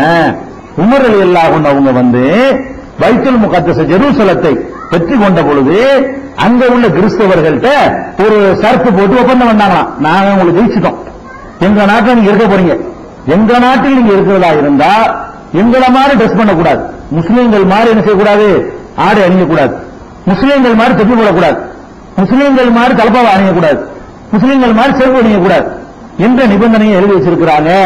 இதிலிருந்து ஆதாரம் இது எங்க இருக்குன்னு கேட்டா சூரா தௌபா 29ஆம் வசனத்தின் விரிவுரையில் தஃப்சீர் இப்னு கதீர் அப்படின்னு போட்டிருக்கிறாங்க. இதான் அந்த வாசகத்துக்கு அர்த்தம். அதாவது இதுல என்ன ஆதாரம் சொல்ல வர்றாங்கன்னு கேட்டா, முஸ்லீம் தான் தொப்பி போடணும், நசாரா போடக்கூடாது. கிறிஸ்தவர்களுக்கு போய் அக்ரிமெண்ட் பண்றாரு, எங்களை மாதிரி ட்ரெஸ் பண்ணக்கூடாது, எங்களை மாதிரி தலப்பா அணியக்கூடாது, எங்களை மாதிரி தொப்பி போடக்கூடாது என்று உமர் சொல்றாங்கன்னு கேட்டா, அப்ப தொப்பி யாருடைய சின்னம், முஸ்லீமுடைய சின்னம், மற்றவங்களுடைய கிடையாது என்று உமர் ரலியல்லாஹு அன்ஹு டிமாண்ட் பண்ணியிருக்கிறாங்க. இதிலிருந்து தொப்பி அவசியம் என்று தெரிகிறதுன்றது பாயிண்ட். இதுல பல விஷயங்கள் நீங்க கவனிக்கணும். இதுல முதல் விஷயம் தெரியுமா, உமர் ரலியல்லாஹு அன்ஹு ஒன்று செஞ்சா அது மார்க்கமா? ஃபர்ஸ்ட் வரணும். உமர் ரலியல்லாஹு அன்ஹு அல்லாஹ் சொன்னா அது மார்க்கம், அல்லாஹ்வுடைய ரசூல் சொன்னா மார்க்கம். உமர் ரலியல்லாஹு அன்ஹு சொன்னா மார்க்கமா? மார்க்கமாகாது, அவங்களுக்கு வசி வராது. உமர் ரலியல்லாஹு அன்ஹு சொன்ன எத்தனை விஷயங்கள் வந்து நமக்கு ஏற்றுக்கொள்ள முடியாத விஷயம். தலாக் இருக்கு, தலாக்னா முத்தலாக்குங்கிறார் அவரு. ரசூலுல்லாஹ் காலத்துல என்ன இருந்துச்சு, இப்னு அப்பாஸ் சொல்றாங்க, கான தலாக்கு சலாசு அலா அஹதி ரசூலில்லாஹி ஸல்லல்லாஹு அலைஹி வஸல்லம், ரசூலுல்லாஹ்வுடைய காலத்திலும் சதரம் மின் கிலாபத்தி அபூபக்கருடைய காலத்திலையும் சதரம் மின் கிலாபத்தி உமர், உமருடைய முதல் 2 வருஷமும் 3 தலாக்குன்னா ஒரு தலாக்கு தான், உமர் தான் அதை 3 ஆக்கிவிட்டாரு அப்படின்னு இப்னு அப்பாஸ் அறிவிக்கக்கூடிய ஹதீஸ் முஸ்லிம்ல இருக்குது. தலாக்குன்னா ஒரு தலாக்கு தான், 3 தலாக்கு ஆகாது, அவங்க சேர்ந்து கொள்ளலாம் அப்படின்னு ரசூலுல்லாஹ் காலத்துல நடைமுறை இருந்துச்சு. உமர் அதை மாத்தினார்னு இப்னு அப்பாஸ் சொல்றாங்க. அப்ப ரசூலுல்லாஹ்வுக்கு மாற்றமா இருக்கும்போது ஏற்றுக்க முடியுமா? இப்படி எத்தனை விஷயங்கள்ல மனிதர்கள்ங்கிற முறையில அவங்களுடைய சிந்தனைகள்ல தவறு வரலாம். ஃபர்ஸ்ட் மேட்டர் என்ன தெரியுமா, இது அல்லாஹ் ரசூல் சொன்ன விஷயம் கிடையாது, உமர் ரலியல்லாஹு அன்ஹு சம்பந்தப்படுத்தி வருது ஃபர்ஸ்ட். இரண்டாவது மேட்டர் என்ன தெரியுமா, இந்த இதுல சொல்லப்பட்ட செய்திகள் பொய். முதல்ல உமர் ரலியல்லாஹு அன்ஹு செஞ்சாலே மார்க்கமாகாது. உமர் ரலியல்லாஹு அன்ஹு செஞ்சாங்களா? இப்னு கதீர் விரிவுரையில் போடுறாங்க. இப்னு கதீர் ஹதீஸ் நூலா, அவரும் இப்னு தைமியாவுடைய மாணவர் தான். இப்னு கையும் நான் ஏற்கனவே சொன்னேன், அவரும் இப்னு கதீரும் சக கிளாஸ்மேட் 2 பேரும். இப்னு கதீர்ங்கிறவரும் இப்னு கையும் என்பவரும் இப்னு தைமியா என்ற அறிஞர்கிட்ட படிச்ச 2 மாணவர்கள். 2 பேர் சமகாலத்தை ஒரு மாணவரா இருக்கிறாங்க. அதாவது கிளாஸ்மேட் இருந்தீங்களா, 2 பேர் கிளாஸ்மேட் இருந்தீங்களா. அப்ப இப்னு கதீர் என்பவர் 700க்கு பிந்தினவர். அவர் சொல்றாரு உமர் இப்படி ஒப்பந்தம் பண்ணாங்க. உமர் பண்ண ஒப்பந்தம் 700 வருஷத்துக்கு பிந்தினவர் எப்படி தெரியும்? ஏதாச்சும் ஒரு நூல்ல அவர் எடுத்து காட்டணும், எந்த நூலும் காட்டலவர். இப்னு கதீர் வந்து இந்த செய்தியை நான் எந்த நூலில் எடுத்தேன் அப்படின்னு காட்டவே இல்லை. ஆனா அவர் காட்டாவிட்டா கூட நாம தேடி எடுத்திருக்கணும். இதை இந்த செய்தி உமர் ரலியல்லாஹு அன்ஹு நசாராக்கள்கிட்ட கிறிஸ்தவர்கள்ட்ட ஜெருசலத்தில் உள்ள கிறிஸ்தவர்கள்ட்ட எடுத்த அக்ரிமெண்ட் வந்து பைஹக்கில இவர் நூலை குறிப்பிடா, இப்னு கதீர் குறிப்பிடாவிட்டாலும் பைஹக்கில வந்து 9வது வால்யூம்ல 202வது பக்கத்துல ஹதீஸ் நம்பர்ல சொல்வதாக இருந்தால் 18497வது ஹதீஸாக பைஹக்கில வந்து இடம்பெற்றிருக்கிறது. இந்த சம்பவம் அதுல என்ன வருதுன்னு கேட்டா, சம்பவத்தை முழுசா சொல்ல வந்து ஆட்கள் சரியான பார்க்கணும் இல்லையா? இது அறிவிக்கிறதுல 7வது அறிவிப்பாளர், இது அறிவிக்கிறதுல வரிசையா அறிவிப்பாங்க இல்லையா? அதுல 7வது அறிவிப்பாளராக யஹ்யா பின் உக்பா பின் அபில் ஐசார் அப்படின்னு ஒருத்தர் வர்றார். இது அறிவிக்கிற ஆள் யாருன்னு கேட்டா, யஹ்யா பின் உக்பாங்கிறவர் தான் இதை சொல்றாரு. உமர் ரலியல்லாஹு அன்ஹு அவர்கள் கிறிஸ்தவர்கள் கண்டிஷன் போட்டாங்க, எங்களை மாதிரி சொல்லி போடக்கூடாது, எங்களை மாதிரி தலப்பா அணியக்கூடாதுன்னு கிறிஸ்தவர் கண்டிஷன் போட்டாங்கன்னு சொல்றார். அந்த சொல்லக்கூடியவர்ல யாருன்னு கேட்டா யஹ்யா பின் உக்பா என்பவர் சொல்றார். இந்த யஹ்யா பின் உக்பாங்கிறவர் யாரு அப்படின்னு கேட்டீங்கன்னா, இதே ஆளை பத்தி பைஹகி இமாம் அவர்களே 4வது வால்யூம்ல 54ஆம் பக்கத்துல சொல்றாங்க. யஹ்யா பின் உக்பா பின் அபுல் ஐசார் வஹுவ லைஃபுன். இந்த பக்கத்துல அந்த ஹதீஸை போட்டுறாரு. 9வது வால்யூம்ல 202ஆம் பக்கத்துல இந்த ஹதீஸை போட்டுறாரு. ஹதீஸ்ல உமர் ரலியல்லாஹு சம்பந்தப்பட்ட செய்தியை போடுறாரு. அதுல யஹ்யா பின் உக்பா அறிவிப்பதாக அவர் சொல்றாரு. எந்த விமர்சனமும் பண்ணல. இதே ஆளை பத்தி பைஹகி என்ன பண்றாரு, 4வது வால்யூம்ல 54வது பக்கத்துல சொல்றாரு, யஹ்யா பின் உக்பா பின் அபுல் ஐசார் என்பவர் வந்து வஹுவ லைஃபுன், இவர் பலவீனமானவர், இவர் அறிவிப்பை ஏத்துக்கிற கூடாது, வேற இடத்துல சொல்லிடுறார், இந்த இடத்துல சொல்லாட்டாலும். அதே மாதிரி புகாரி இமாம் அவர்கள் தாரீகுல் கபீர்ங்கிற நூல்ல 8வது வால்யூம்ல 297ஆம் பக்கத்துல புகாரி இமாம் என்ன சொல்றாங்கன்னு கேட்டா, முன்கருள் ஹதீஸ், இவருடைய ஹதீஸை நிராகரிக்க வேண்டும், இவர் எந்த செய்தியை சொன்னாலும் கொஞ்சம் கூட தகுதியற்றவர், இவர் நம்பகமானவர்கள் அறிவிக்கிறாங்கல்ல, அதுக்கு எதிராக அறிவிக்கிறவருடைய வேலை முன்கருள் அர்த்தம். நம்பிக்கையான ஆளுக்கு அறிவிக்கிறதுக்கு மாற்றமா ஏற்கனவே அறிவிப்பார். அப்படிப்பட்டவர் அறிவிக்கிறாரு, இவர் முன்கருள் ஹதீஸ், இவரை ஏற்றுக்கிற கூடாதுன்னு புகாரி இமாம் அவர்கள் சொல்கிறார்கள். அதே மாதிரி ஜர்ஹு தாதீல் என்கிற நூல்ல அபு ஹாத்தம் ராஜி, அவரும் ஹதீசுகளை சுண்டி பார்க்கக்கூடியவர். இன்னைக்கு அறிவிப்பாளர்களை எடை போடுற நூல்ல ஜர்ஹு தாதீல்ங்கிற நூல் வந்து ரொம்ப முக்கியமான இடத்தில் உள்ள ஒரு நூல். அந்த நூல்ல 9வது வால்யூம்ல 179வது பக்கத்துல இந்த யஹ்யா பின் உக்பா என்பவரை பற்றி சொல்றாங்க. யார் சொல்றா? யஹ்யா பின் முயின். ஹதீஸ்களை வல்லுநர்கள்ல விரல் விட்டு எண்ணக்கூடிய 5 பேர் எடுத்தோம்னா அது ஒரு ஆளா வருவார், யஹ்யா பின் முயின். அவர் சொல்றாரு, யஹ்யா பின் உக்பா லைஸ பிஷைஇன், யஹ்யா பின் உக்பாங்கிறது ஒரு கணக்கே கிடையாது, எதுவும் ஏற்கலாங்கிறார். லைஸ பிஷைஇன்னா ஒண்ணும் இல்ல, ஒரு ஒண்ணும் கிடையாதுங்கிறார் அப்படின்னு அவர் விமர்சிக்கிறார். அதே மாதிரி வந்து அபு ஹாத்தம் ராசி என்ன சொல்றாங்கன்னா, மத்ரூக்குல் ஹதீஸ், இவருடைய ஹதீஸ் எல்லாம் விட்டுறணும், ராஹிபுல் ஹதீஸ், ஹதீஸ் எல்லாம் மறந்துடுறவரு, முன்னோட மறந்துட்டு நிற்கிறாரு, அவர் பாட்டு கூட அடிப்பாரு. அதோட நிற்கல அபு ஹாத்தம் ராசி, கான எஃப்தாயிலுல் ஹதீஸ், ஹதீஸ தயாரிக்கிறவர் இவரு, கேட்டு அறிவிக்க மாட்டாரு, இவரா தயாரிப்பாரா, விட்டு கேட்ட வருகிறார். எஃப்தாயிலுல் ஹதீஸ் என்ன அர்த்தம்னா, ஹதீஸ அறிவிக்கிறாருன்னா ஏத்துக்கலாம், அவரா உண்டாக்கி சொல்றவரா இருந்தா இவரா ஒரு கருத்தை நினைச்சுக்குவாரு, உடனே 2 பேரை போட்டு ரசூலுல்லாஹ் வரைக்கும் போயிடுவார், கால ரசூலுல்லாஹ் போட்டு விட்டுவாரு. இவர் ஹதீஸ தயாரிக்கிறார், விட்டு கேட்டவர் அப்படின்னு சொல்லி அவர் தான் இவர் சொல்றாரு. 50 உலமாக்கள் என்ன ஆராய்ச்சி பண்ணாங்கன்னு தெரியல, இப்னு கதீர் இருந்துட்டான். உமர் எல்லாம் அக்ரிமெண்ட் பண்ணாங்களாம். சரி, உமர் உண்மையில பண்ணிருப்பாங்களா? இப்படி இல்லாம கர்ம இஸ்லாமிய ஆட்சியை உமர் செஞ்சாங்க, நீதிக்கு பேர் போனவர் அவர்களே ஏற்றுக்கொண்டிருக்கிறார்கள். உமருடைய ஆட்சி எங்களை மாதிரி சட்டை போடாத, எங்களை மாதிரி தொப்பி போடாத, எங்களை மாதிரி செருப்பு போடாத தலித் மக்களை நடத்தினாங்களே, அந்த மாதிரி உமர் வந்து கிறிஸ்தவ நடத்தி இருந்தா த 100 நூல்ல அவன் மைக்கேல் ஹார்ட்ங்கிறவன் 50வது இடத்துல அவர் கொண்டு நிப்பாட்டான். யார 1வது இடத்துல ரசூல் ஸல்லல்லாஹு அலைஹி வஸல்லம் கொடுக்குறான். உலக வரலாற்றில் மிகப்பெரிய தாக்கத்தை ஏற்படுத்தியவர்ங்கிற பட்டியல்ல அவரை தூக்கி சிலாய்க்கு நீதி அபூபக்கர் கூட இடம் கொடுக்கல. அவருடைய ஆட்சி குறைந்த 2 வருஷம், அதனால அவருடைய அந்த ஆய்வுக்கு நிறைய தகவல் கிடைக்கல. உமர் ரலியல்லாஹு அவனுடைய வரலாற்றை ஆராய்ச்சி பண்ணிவிட்டு அவன் ஒரு கிறிஸ்தவ அறிஞ நேர்மண்டா உமர் தான் நேர்மங்கிறான். அவன் சொல்றான் உமர் யார் கிறிஸ்தவன் சொல்றான், உமர்னா நேர்மண்டா உமர். நீங்க வேணா 100 புக் 100 பேருந்து தமிழ்ல வந்திருக்கு, அந்த புத்தகத்துல பாத்தீங்கன்னா 50வது ஆள் 50 51 நம்பர் இருக்கிறதா கன்ஃபியூஸ் ஆகுது. 50 51 எங்க இருக்குது? உமர் ரலியல்லாஹு அவனை பத்தி சொல்லும் பொழுது நீதிக்கு பேர் வச்சவங்கிறான். அவரு இப்படி சொல்லியிருப்பாரான்னு உலமாக்கள் யோசிக்க வேணாம். செருப்பு போடாதுன்னு ஒருத்தங்க சொல்லலாமா? பிற சமுதாய மக்கள் மீது நம்ம ஆட்சி பண்ண வந்துட்டோம்னா செருப்பு போடக்கூடாது, செருப்பு போடக்கூடாது, கர்ம போடக்கூடாது, எங்க மாதிரி சட்டை போடக்கூடாது சொல்லுவானா? அப்ப இவர்கள் தலித் மக்களை எப்படி இந்த மாதிரி நடத்தினாங்க, அந்த மாதிரி உமர் நடத்தினான்னு சித்தரிக்கிறதுக்காக வேண்டி யாரோ ஒருத்தர் இட்டு கட்டிருக்காருன்னு பார்த்தோன்னு தெரியுது. அது மட்டும் இல்ல, அந்த செய்தியில இன்னும் சொல்றேன், அவர் இந்த 1.5 வரி தான் எழுதியிருக்கிறாரு. 1.5 வரி உண்மையில அந்த ஹதீஸுடைய அளவு இவ்வளவு பெருசு, பொடியில் தான் நான் எழுதியிருக்கிறேன். இவ்வளவு பெருசுங்க, 1/2 பக்கத்துக்கு இருக்கிறது. இது அந்த உமர் ரலியல்லாஹு சம்பந்தப்பட்ட செய்தி. அதோட கருத்து என்ன தெரியுமா? அதுல அந்த இதோட சேர்த்து வருது. அதெல்லாம் படிச்செல்லாம் போய் நிலைக்கணும். எங்களை மாதிரி சட்டை போடக்கூடாது, எங்களை மாதிரி தொப்பி போடக்கூடாது சொல்லிவிட்டு, அதே மாதிரி எங்களுடைய கோயில் சர்ச்சுகள்ல யார் எந்த முஸ்லீம் ராத்திரி பகல் வந்தாலும் சத்திரமா பயன்படுத்திக் கொள்ளலாம் அப்படின்னு அவங்க தெளிவாங்களாம். எங்க சர்ச்சுகள்ல ராத்திரியா இருந்தாலும் அல்லா நம்ம கனாயிசனா, எங்களுடைய சர்ச்சுகளில் நாங்கள் தடை செய்ய மாட்டோம். ஐ என்ஜிரஹா அகதுமினல் முஸ்லிமீன ஃபீ லைலின் வ நஹார், ராத்திரியிலேயோ பகல்லையோ எந்நேரத்தில் வந்துகிட்டு முஸ்லிம்கள் சத்திரத்துக்கு தங்க வந்தாங்கன்னா எங்க சர்ச்சை நாங்க திறந்து விட்டுருவோம். அப்படி உமர் எழுதுவாங்களாம். அங்க வராங்க. அப்படி இருந்தா அந்த மக்கள் இஸ்லாத்தை வென்றெடுத்து முஸ்லீம் மொத்தம் மாறி இருப்பாங்களா? அந்த மாதிரி ரசூலுல்லாஹ் நமக்கு வழிகாட்டி இருக்கிறாங்களா? உமர் இப்படி செஞ்சிருப்பாரா? நேர்மைக்கு பேர்பட்டவர் இப்படி எழுதுவாங்களாம். அது தொடர்ச்சியில் அவ்வளவு இருக்கு. அதே மாதிரி அபுவாபஹா லில் மார்ரத்தி வபுல் சபீல், நடைபாதையில உள்ளவங்களுக்கும் வழிபோக்கர்களுக்கும் நாங்கள் அதை சத்திரமா பயன்படுத்திக்கிறோம். சர்ச்சை சத்திரமா ஆக்கிடுவோம். அதே மாதிரி எங்களை கடந்து எந்த முஸ்லீம் கடந்து போனாலும் அவரை 3 நாள் தங்க வைத்து நாங்கள் கண்டிப்பா சோறு கொடுப்போம். அவர் முஸ்லீம் ஒருத்தன் கடந்து போனான்னா நாங்க கிறிஸ்தவர்களாகி நாங்க என்ன செய்வோம்? 3 நாளைக்கு அவனை கூப்பிட்டு தங்க வச்சு சோறு போடுறோம், நாங்க ஒத்துக்கிறோம். அதுக்கெல்லாம் கண்டிஷன் ஒவ்வொரு போட்டாங்க. அப்படி வருது பாருங்க.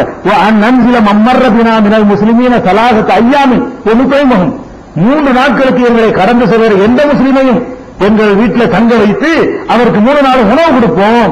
இந்த கண்டிஷனை நாங்க ஏத்துக்கிறோம் சொல்லி உமர் கேட்டாங்களாம். அதுல இந்த விஷயம் வருது. இதெல்லாம் செஞ்சிருப்பாங்களான்னு பாருங்க. அதே மாதிரி அது பரவாயில்ல. வலாமும் அல்லிமா அவுலாதுனல் குர்ஆன், எந்த பிள்ளைங்களுக்கு நான் குர்ஆனை கற்றுக் கொடுக்க மாட்டோம். எல்லாத்துக்கும் குர்ஆனை கொண்டு போற இஸ்லாத்தினுடைய வேலை. அவன் பிள்ளைகளுக்கு உன் பிள்ளைகள் குர்ஆனை கற்றுக் கொடுக்கிறான்னு உமர் சொன்னாராம். குர்ஆன் எங்களுக்கு மட்டும் உள்ளது, உன் பிள்ளைகளுக்கு குர்ஆனை கற்றுக் கொடுத்து தொலைச்சு போடுவேன். இது ஒத்துக்கிறியான்னு உமர் சொன்னாராம். எங்கள் பிள்ளைகளுக்கு குர்ஆனை கற்றுக்கிற மாட்டோம்னு சொன்னாதான் உன்னை எங்க நாட்டில் இருக்க வைக்குவோம் அப்படின்னு சொல்லி குர்ஆனை மற்றவங்க முஸ்லீமை தவிர யாரும் படிக்க கூடாது உமர் உத்தரவு போட்டாருன்னு வருது. இப்படி போட்டிருப்பாரு, செஞ்சு பாருங்க. அதே மாதிரி அன் வக்கிரல் முஸ்லிமீன, முஸ்லீம்களை நாங்கள் கண்ணியப்படுத்துவோம். எந்த அளவுக்கு கண்ணியப்படுத்த முடியும் கேட்டா, அன் நக்குமலகும் மஜாலிசனா இன் அராது ஜுலூசன், நாங்க உட்கார்ந்து இருக்கும்போது முஸ்லீம் யாராச்சும் வந்தா எந்திரிச்சு அவர் உட்கார வச்சிருவோம். இதுக்கு வந்துட்டேன்னு சொன்னார் உமர். நீங்க இருக்கிற இடத்துக்கு நாங்க வருவோம், முஸ்லீம் யாராச்சும் வந்தாலும் நீங்க என்ன செய்யணும்? உங்க சீட்டை கொடுத்துட்டு எங்களுக்கு வந்துடணும். இப்படி உமர் கேட்டாலும் அவங்க சரி சொல்லி கொடுத்தாங்களாம். இது ஒண்ணு. அதே மாதிரி என்ன செய்யறது? நாங்க அரபியில பேச மாட்டோம், அரபி பேச மாட்டாங்களாம். மோதிரத்துல அரபியில முத்திரை குத்திக்கிற மாட்டோம். மோதிரத்துல முத்திரை சீல் குத்துவாங்கல்ல பேரு, அரபி மொழியில குத்திக்கிற மாட்டோம். அதே மாதிரி குதிரையில ஏறும்போது இந்த சேனம் இருக்குல்ல, சேனம் போட்டா குதிரையில போக முடியுமா? இந்த நம்ம நாட்டில் தொட்டல் குதிரையில போகலாம், அரபு நாட்டு குதிரையில பிறகு தள்ளிடும். சேனம்னா அந்த கால்லாம் வைக்கிறதுக்கெல்லாம் அந்த செட்டப் எல்லாம் பண்ணி அந்த கிரிப் இருந்தா தான் குதிரையில உட்கார முடியும். அவங்களுக்கு அந்த சேனப்பு ஏறி குதிரையில போக கூடாது. இப்படிலாம் உமர் சொன்னார்னு வருது. இந்த செய்திகள்லாம் இவ்வளவு முத்த விஷயங்கள் வருதுங்க. இதெல்லாம் படிச்சு பாத்தீங்கன்னா இதுக்கு உமருக்கு எந்த சம்பந்தம் இல்ல, பார்த்தோன்னு தெரியுது. சரி, அறிவிப்பாளரா சரியா இருக்கணுமா இல்லையா? அறிவிப்பாளரை பத்தி பேசணும்னு சொன்னா இவர் சரியில்லைன்னு ஜரகத்தாதியில் இருக்கிறது. யோபா ஒரு மத்ரூக் இந்த இப்னு ஜௌசி அவர்கள் நூல் இருக்கிறாங்க. அதாவது பலவீனர்களும் தூக்கி எறியப்படக்கூடியவர்களும் அப்படின்னு ஒரு பட்டியல் போட்டு அதுல இடம் பெற வேண்டிய ஆட்களை எல்லாம் குறிப்பிடுறாரு. அதுல இந்த யஹ்யா பின் உக்பா என்பவர் எழுதுறாரு. எந்த அளவுக்கு எழுதுறாருன்னு கேட்டா, எருமி மௌனுஆத்தியனில் அஸ்பாத், நல்ல ஆட்கள் பேரை பயன்படுத்தி இட்டுக்கட்டவைகளை எல்லாம் இவர் அறிவிப்பாரு. லா யஜூஸுல் இஹ்திஜாஜு பிஹி ஹால், ஒரு நேரத்திலும் இவர் சொல்வதை ஆதாரமா ஏத்துக்கிற கூடாது. டேஞ்சரான ஆள் இருந்தா இட்டுக்கட்டு சொல்றாரு அப்படின்னு இந்த செய்தியை பார்த்தா இட்டுக்கட்டு நல்லா விளங்குது. உமர் பேரை டேமேஜ் ஆகுறதுக்காகத்தான் இந்த ஆளு இட்டுக்கட்டு சொல்லிருக்காரு நமக்கு விளங்குது. அது இப்னு ஜௌசி லோபா மத்ரூக் சொல்றாரா. அதே மாதிரி அபூ ஸரா தாரகுத்னி எல்லாம் சொல்றாங்க லாயிஃப்ங்கறாங்க. இதுவும் அந்த இப்னு ஜௌசி தான் கொண்டு வர்றாரு. அதே மாதிரி மீசானுல் இஹ்திதால்ங்கிற நூல்ல இப்னு ஹஜர் அவர்கள் அவங்க என்ன சொல்றாங்கன்னு கேட்டா, இட்டுக்கட்டுறவர்னு சொல்றாங்க, லைசபி செய்யுங்கிறாங்க, முன்குரல் ஹதீஸ்ங்கறாங்க, லைசபி சக்கத்தின் நம்பிக்கையான ஆள் இல்லைங்கிறாங்க. கஸ்தாபுன் ஹபீசுன் அது உள்ள கடும் வார்த்தை. இப்னு சொல்றாரு, கஸ்தாபுன் பெரும் பொய்யன், ஹபீசுன் மகா கெட்டவன், அது உள்ள அல்லாஹ்வுக்கு எழுதினேன். இந்த யஹ்யா பின் உக்பாங்கிறவன் இஸ்லாத்தின் பேரை கெடுக்கிறதுக்காக வேண்டி நல்ல ஆட்களெல்லாம் டேமேஜ் பண்ற மாதிரி அறிவிப்பாண்டாள். நல்லவங்க தண்ணி அடிச்ச மாதிரி, நல்லவங்க தொழுவாத மாதிரி, நல்லவங்க அக்கிரமம் பண்ண மாதிரி அறிவிச்சு அந்த உமர் அபூபக்கர் பேரை டேமேஜ் பண்ற வேலையை செஞ்சாலு யஹ்யா பின் உக்பாங்கிறவன் சொல்லி எவ்வளவு கடும் வார்த்தைன்னு பாருங்க. கஸ்தாவு பெரும் பொய்யன். இந்த மாதிரியான விமர்சனங்கள் யாருக்கும் வராது. பலவீனமானவர், நினைவாற்றல் குறைஞ்சவர் இப்படி சொல்லுவாங்க. இந்த ஆளை பத்தி இப்னு முஸ்லிம் சொல்றாரு, கஸ்தாபு ஹபீஸ் அது உள்ள அல்லாஹ்வுக்கு எதிரி, அல்லாஹ்வுக்கு எதிரிங்கிற ஒருத்தர் அறிவிச்சதே ஆதாரம். அல்லாஹ்வுக்கு எதிரி என்று யாரை பத்தி விமர்சனம் பண்ணி இருக்கிறார்களோ அவன் அறிவிக்கிற ஒரு செய்தியை இவர்கள் ஆதாரமா காட்டி உமரையும் டேமேஜ் பண்ணி இல்லாத ஒண்ணு என்ன செய்யறாங்க, இஸ்லாத்தை ஒரு காட்டு மிராண்டி மார்க்கமா காட்டுறதுக்கு இதை எழுதியிருக்கிறார் மெனக்கெட்டு. அவர் சொல்றாரா, அதே மாதிரி லிசானுல் மீசான்லயும் இதே மாதிரி சாலிஹ் இப்னு ஜஸாங்கிறவர்ல இருந்து அபுதாவுத் இமாம் சொல்றாங்க லைஸபி செய்யுங்கிறாங்க. சாஜி, உகைலி, இப்னு சாஹின், இப்னு ஜாரூத் எல்லாருமே இவர் பலவீனர்னு சொல்றாங்க. அதே மாதிரி அல் காமிலு ஃபி ரோபாய் ரிஜால்ங்கிற நூல்லையும் இவரை பத்தி கடுமையான விமர்சனங்கள் இருக்கிறது. உகைலி அவர்கள் ரோபாவுல் உகைலின்னு ஒரு புக் எழுதியிருக்கிறாரு. ஹதீஸ் ஆய்வு செய்வதற்கு எழுதப்பட்ட எல்லா நூல்களையும் இந்த ஆசாமியர் யஹ்யா பின் உக்பா என்ற ஆசாமிய பொய்யன், பித்தலாட்டக்காரன், இட்டு கட்டுறவன், இல்லாத பொல்லா சொல்றவன், கணக்குல வராதவன், பலவீனமானவன், உண்மை முன்கருளையும் நிராகரிக்கப்படுறவன் எல்லாம் எழுதுறாங்க. இவ்வளவு டேஞ்சரான ஒரு ஆளு இத சொல்றாரு. இப்னு கதீர் இருக்குதான், அதுல முக்கியமானலாம் வெட்டி போட்டு இந்த வாசகத்தை மட்டும் போட்டு எங்களை மாதிரி நீங்கள் தொப்பி போடக்கூடாது, எங்களை மாதிரி தலப்பா போடக்கூடாதுன்னு உமர் சொன்னார்கள். இதுல என்ன தெரிகிறது, தொப்பி முஸ்லிமுக்கு உள்ளது நசாராக்கு உள்ளது இல்ல, இதுல இருந்து தெரியவில்லையான்னு எழுதிக்கிறார் பாயிண்ட். இந்த இவரோட லட்சணம் தெரிஞ்சு வச்சா அடுத்து என்ன, மற்றொரு ஹதீஸை கவனியுங்கள் அப்படின்னு கூட எழுதிக்கிறார். அதே 16ஆம் பக்கத்துல, இது 15ல உள்ளதுக்கு அப்புறம் 16ஆம் பக்கத்துல மற்றொரு ஹதீஸை கவனியுங்கள். மற்றொரு ஹதீஸ் என்ன தெரியுமா, அந்த அரபில போட்டார், அரபி தமிழ் அப்பட்ட அர்த்தம் செய்யறேன், இது தமிழுங்க இருக்கு 17ல. ஜிஹாதில் உயிரிழந்த ஷஹீதுகள் 4 வகையினர். முதலாமவர் உறுதி படைத்த ஈமான் உள்ளவர். அவர் அல்லாஹ்வை உண்மைப்படுத்தி போர்க்களத்தில் எதிரியை சந்தித்தார். அவர் அங்கு எதிரிகளால் ஷஹீதாக்கப்பட்டார். சுவனத்தில் உயர்ந்த அந்தஸ்தில் உள்ள இவரை மற்ற மனிதர்கள் பார்க்கும்போது இப்படி பார்ப்பார்கள் என்று ரசூலுல்லாஹி ஸல்லல்லாஹு அலைஹி வஸல்லம் அவர்கள் தங்கள் தலையை உயர்த்தி அண்ணாந்து பார்த்தார்கள். அவர்கள் தொப்பி கீழே விழுந்து விட்டது. அது உமருடைய தொப்பியா அல்லது நபி ஸல்லல்லாஹு அலைஹி வஸல்லம் அவர்கள் தொப்பியா என எனக்கு தெரியவில்லை என்று அறிவிப்பாளர்கள் ஒருவர் கூறுகிறார் அப்படின்னு போட்டு திருமதி போட்டிருக்கிறாங்க. இப்ப ஒரு ஹதீஸ் இருக்கிறது, அவங்க போட்டிருக்கிறாங்க 1695. நம்முடைய எடிஷன்ல 1644 டிஃபரெண்ட் வரும். 2 எடிஷன் ஒரு நம்பர் எண்ணிருப்பாங்க. 1644, இன்னும் சில எடிஷன்ல 1695 இருக்கலாம். இதுல என்ன சொல்றாங்கன்னு கேட்டா, அதாவது ரசூல் ஸல்லல்லாஹு அலைஹி வஸல்லம் ஷஹீதுகள் கிடைக்கிற அந்தஸ்து சொன்னாங்களாம். அவங்க ரொம்ப உயரமா இருப்பாங்க, எந்த அளவுக்கு உயரமா இருப்பான்னு அண்ணாந்து பாக்குறாங்க. அண்ணாந்து மொத்தம் தொப்பிக்கீழ விழுந்துருச்சான். தொப்பிக்கீழ ரசூலுல்லாஹ்வுடைய தொப்பி விழுந்துருச்சு. அதை சொல்லும் போது அந்த அரபி வாசகமா அவரே எழுதுறாரு, தொப்பி விழுந்த ரசூலுல்லாஹ்வுடைய இந்த ஹதீஸ உமர் அறிவிக்கிறார். ரசூலுல்லாஹ் இந்த மாதிரி சொன்னாங்க என்ற ஹதீஸை யார் அறிவிக்கிறார்? உமர் அறிவிக்கிறார். உமர் பேர் அடுத்தாள் வருது.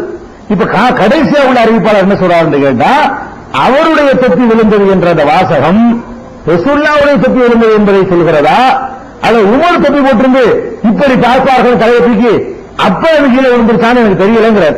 இதுலயே ரசூலுல்லாஹ் தொப்பியா உமர் தொப்பியான்னு இது நானா சொல்லல, அவர் மொழி இருப்பில் இருக்க மூலத்திலும் இருக்குது. எப்படி இருக்குது, ரசூலுல்லாஹி ஸல்லல்லாஹு அலைஹி வஸல்லம் அவர்கள் தங்கள் தலையை உயர்த்தி அண்ணாந்து பார்த்தார்கள். அவர்கள் தொப்பி கீழே இறங்கி விட்டது. அது உமருடைய தொப்பியா அது நபி ஸல்லல்லாஹு அலைஹி வஸல்லம் தொப்பியா என எனக்கு தெரியவில்லை அப்படின்னு அறிவிப்பாளர் ஒருவர் சொல்லுகிறார். அவர் மொழி போட்டிருக்கு. அப்ப இந்த ஒரு ஹதீஸ்ல சொர்க்கவாசல் கிடைக்கிற நிலையை சொல்லும் பொழுது உயரத்தில் இருக்கிற நம்ம அண்ணாந்து பார்ப்போம்ல, அவ்வளவு உயரத்தில் இருப்பாங்க அப்படின்னு தலையை தூக்கின உடனே தொப்பி கீழே விழுந்தது. இதை ரசூலுல்லாஹ் அப்படி தூக்கி காட்டி விழுந்துச்சா, அல்ல உமர் இதை அடுத்த தலைமுறைக்கு சொல்லி காட்டுறாருல இப்படி ரசூலுல்லாஹ் தூக்குனாங்கன்னு இருப்பார். அப்ப அவர் தொப்பி விழுந்துச்சா அது எனக்கு தெரியல. 4-5 அறிவிப்பாளர் கடந்த உடனே கடைசி உள்ள அறிவிப்பாளருக்கு இந்த மாதிரி தெரியல, அது ரசூலுல்லாஹ்வுடைய தொப்பியா உமர் தொப்பியான்னு தெரியலங்கிறார். இதுதான் தொப்பிக்கு உள்ள ரசூலுல்லாஹ்வோடு சம்பந்தப்படுத்தி ஒரு தொப்பியை சொல்றதா இருந்தா ஒரு ஹதீஸ் தான் சொல்லலாம், வேற எந்த ஒரு ஹதீஸ்லயும் வராது. இவரையும் கவனிக்கணும். இப்படி அண்ணாந்து பார்த்து கீழே விழுந்துச்சுன்னு சொன்னா கண்டிப்பா 1.5 மாதம் தான் இருக்கணும். நான் தான் அண்ணாந்து பார்க்கிற கீழே விழுவா எப்ப விழுவும், அதனால அட்டைகளை செய்யப்பட்டு இப்படி உயரமா இருந்தா வெயிட்டு தாங்க விழுந்துடும். இதெல்லாம் விழுவாது. அண்ணாந்து பார்த்து விழுவுமா, எவ்வளவு அண்ணாந்து பார்த்தா விழுவாது. அண்ணாந்து பார்த்து காலத்து கீழே விழுந்துச்சுன்னு சொன்னா அது என்ன இருக்கணும், 1.5 மூலமா இருந்தா அண்ணாந்து வெயிட்டு தாங்க அந்த வெயிட்டு கூடி போயிடும், கலந்து விழுந்துடும் வைங்களேன். சரி அதை விட்டுருவோம். விழுந்துச்சுன்னு இருக்குது. திருமதியில இருந்த உடனே இதை அறிவிச்சிடறதா அறிவிக்க கூடாது. ஏன்னு கேட்டா திருமதியில உள்ளதுல அதுல கொஞ்சம் குறைச்சுதான் அவங்க சொல்றாங்க. இவ்வளவோட திருமதியில இல்ல, இன்னும் ஒண்ணு இருக்கிறது. என்ன ஒண்ணு இருக்குன்னு கேட்டா, கால் அபு ஈசா திருமதியாக நான் சொல்கிறேன், ஹாதா ஹதீஸுன் ஹஸனுன் கரீபுன், இது ஒரே ஒருவர் வழியாக அறிவிக்கிற ஒரு ஹதீஸ். லா நஅரிஃபுஹு இல்லா மின் ஹதீஸ் அத்தா இப்னு தீனார், அத்தா இப்னு தீனார் என்பவர் வழியாகத்தான் இது வழியாக தவிர வேறு வழியில் நான் என்ன செய்யல, கேள்விப்பட்டது இல்லை அப்படின்னு முடிச்சிடுறார். அதை விட்டுருவோம். அதுக்கு அடுத்து இதனுடைய அறிவிப்பாளர் பட்டியல திருமதியில் உள்ள வாசிக்கிற பாருங்க. ஹத்தசனா குத்தைபா, எனக்கு குத்தைபா சொன்னார். ஹத்தசனா இப்னு லஹையா, எனக்கு இப்னு லஹையா சொன்னார் என்று குத்தைபா சொன்னார். அத்தா இப்னு தீனார், அவருக்கு அத்தா இப்னு தீனார் என்பவர் சொன்னார். அபு யஸீத் ஹவுலானி, அவர் அபு யஸீத் ஹவுலானிங்கிறவர் அவருக்கு சொன்னார். அன்னபு சமிய புலாலா பின் உபைத், அவர் புலாலா பின் உபைத் கிட்ட கேட்டார்னு வரும்போது அப்புறம் சமயத் உமர் பின் கத்தாப், அவர் உமர்கிட்ட கேட்டா சொல்றது 6 பேர் வர்றாங்க. இதுல இரண்டாவது வரக்கூடிய ஆள் யாருன்னு கேட்டா இப்னு லஹையான்னு ஒருத்தர் வர்றாரு. திருமதி குத்தைபாங்கிறவர்கிட்ட கேட்கிறாரு. குத்தைபா என்பவர் இப்னு லஹையா என்பவர்கிட்ட கேட்டார்னு வருது. இந்த இப்னு லஹையா யாரு? ஒவ்வொருவரும் மற்ற குத்தைபால நல்லா இருக்கு, அவங்களெல்லாம் விமர்சிக்க தேவையில்லை. இந்த குத்தைபா யாரிடத்தில் கேட்டார்னு சொல்லப்படுற அந்த இப்னு லஹையா பொறுத்த வரைக்கும் அதுல என்ன வருதுன்னு கேட்டா அவரு அதாவது கஸ்புல் ஹதீஸ்ங்கிற ஒரு நூல்ல, அது அறிவிப்பாளர்களை இடப்படக்கூடிய நூலு, ஒல் அமலு அலா தல்ஈபி ஹதீஸிஹி, இவருடைய ஹதீஸை பலவீனமாக்குவதுதான் அறிஞர்களுடைய முடிவு. நல்லா இருக்கு, அவங்களெல்லாம் விமர்சிக்க தேவையில்லை. இந்த குத்தைபா யாரிடத்தில் கேட்டார்னு சொல்லப்படுற அந்த இப்னு லஹையா பொறுத்த வரைக்கும் அதுல என்ன வருதுன்னு கேட்டா அவரு அதாவது கஸ்புல் ஹதீஸ்ங்கிற ஒரு நூல்ல, அது அறிவிப்பாளர்கள் இடப்படக்கூடிய நூலு, ஒல் அமலு அலா தல்ஈபி ஹதீஸிஹி, இவருடைய ஹதீஸை பலவீனமாக்குவதுதான் அறிஞர்களுடைய முடிவு. இவர் இவருடைய இருக்கக்கூடாது. அதுக்கப்புறம் பராய்துஹு கான யுதல்லிசு அன் அக்வாமின் லுஅஃபா அலா அக்வாமின் ரஆஹும் இப்னு லஹையா சிகார், நம்பகமானவர்கள் என்று அவர் நினைத்த சில ஆட்கள் வழியாக இப்னு லஹையா அறிவிக்கிறாரே, அவர்கள் எல்லாம் பலவீனமானவர்களா இருக்கிறாங்க. பலவீனமான ஆட்களை நம்பகமானவர் நினைத்துக் கொண்டு இவர் அறிவிப்பாரு அப்படின்னு இவரை பற்றியான ஒரு விமர்சனம் இருக்கிறது. அதே மாதிரி இவர் நல்ல அறிஞர். இவர் எழுத்து வடிவில் நிறைய புக் வச்சிருந்திருக்காரு. புகாரி இமாம் சொல்றாங்க இவருடைய புக்கு எரிஞ்சு போச்சு, குறிப்பு இல்லாம போச்சு, எல்லாம் முடிஞ்சு போச்சு. அதுக்கப்புறம் என்னடான்னு கேட்டா நினைவாற்றல் அறிவிக்காரு. புக்கு யார் ஒருத்தன் எழுத்து வடிவத்தை நம்பி கொண்டிருந்தானோ அவன் இழந்துட்டான்னு சொன்னா உன்னோட கொண்டு சொல்லுவான். மனப்பாடத்திலேயே நம்பிக்கிட்டு இருக்கிறோம், அது கரெக்டா இருப்பான். இதான் நான் எழுதிட்டேன்னா நான் மனப்பாடம் பண்ண மாட்டேன். இது தொலைஞ்சு போச்சுன்னு வைங்க, வரும்போது பேப்பர் நான் மிஸ் பண்ணிட்டேன், இங்க உலகத்தான் செய்யும். ஏன்னு கேட்டா நான் இதை பேப்பரை எடுக்காம வந்தா மனசுல பதிய வச்சுட்டு வருவேன். இதை பேப்பர்லாம் எடுக்கிறேங்கிற போது நான் மனசுல பதிய வைக்காம வருவேன். இவருடைய புக்கு எரிஞ்சு போன உடனே நிறைய ஒண்ணு சொல்லாரு. ஆள் நல்லவர் தான், அவருக்கு ரெஃபரன்ஸுக்கு சான்று இல்லாம போன உடனே ஒண்ணு சொல்ல ஆரம்பிச்சுட்டாரு அப்படின்னு சொல்லி கசுர ஆண்கள் மனாக்கி முன்கரான நிறைய ஹதீசுகள் இவற்றில் அதிகமா வந்திருக்கிறது. இஸ்தலத்தி ஆசிரி உமரிகி, கடைசி காலத்துல மூளை சேஞ்ச் ஆகலாம் போயிட்டாரு அப்படின்னு சொல்லி தபகாத்துல் முதல்லிசிங்கிற நூல்ல இருக்கிறது.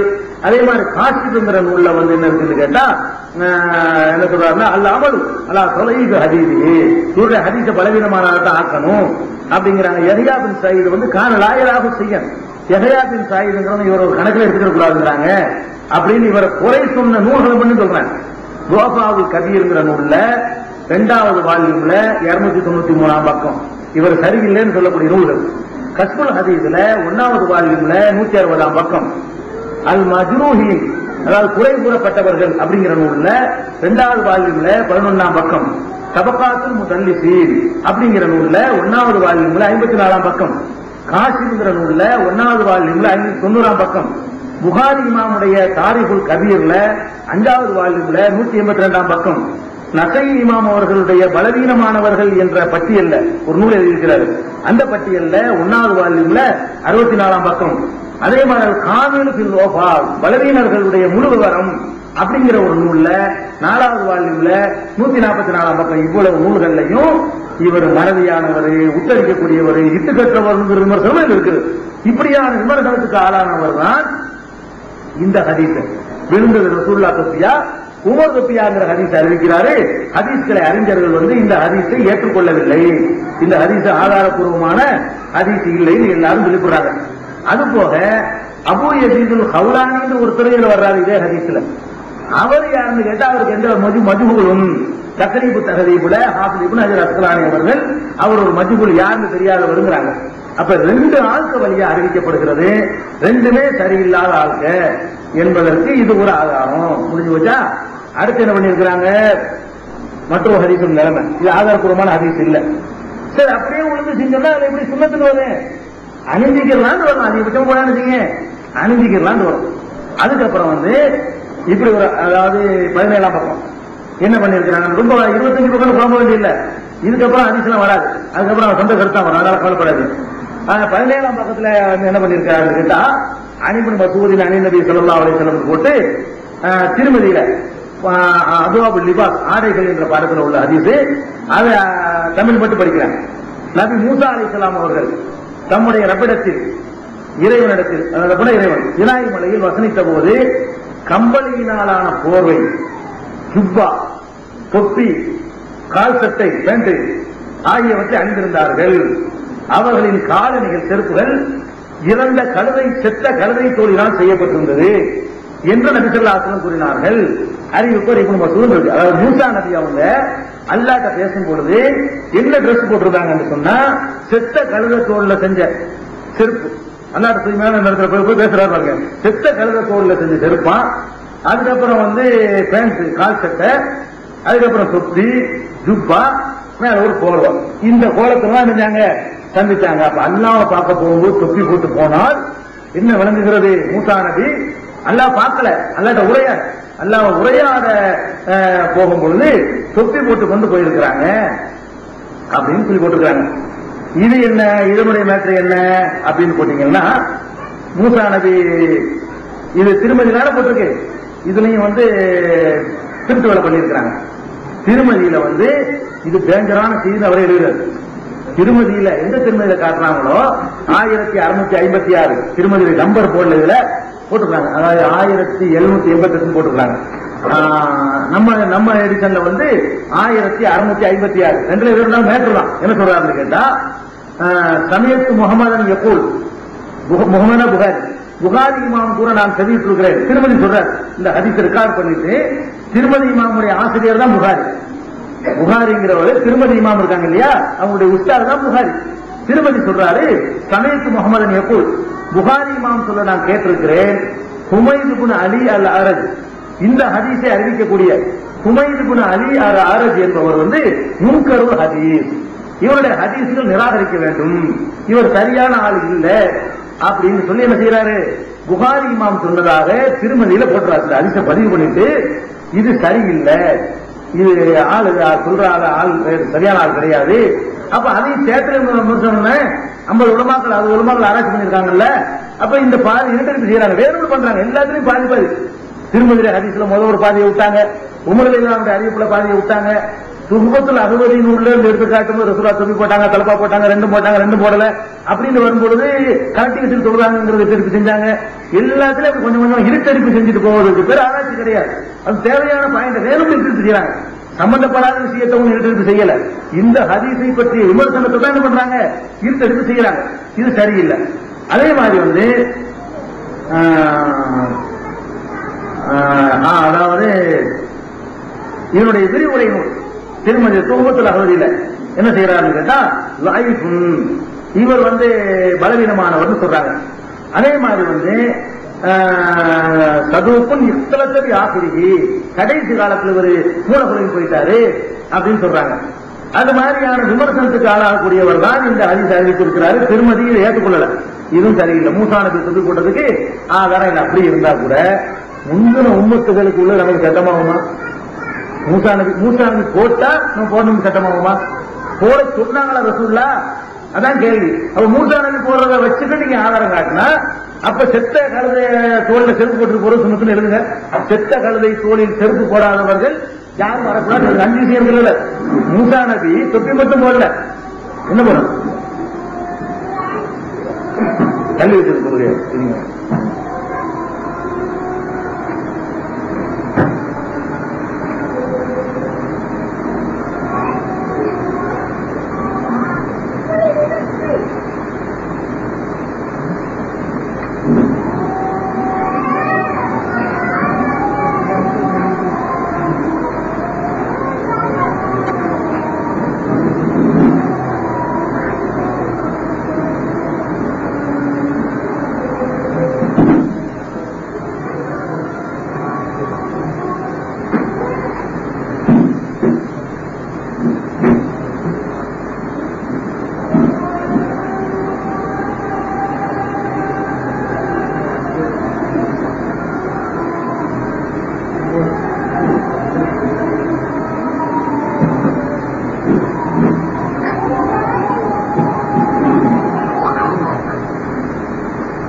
ஜமாத்து.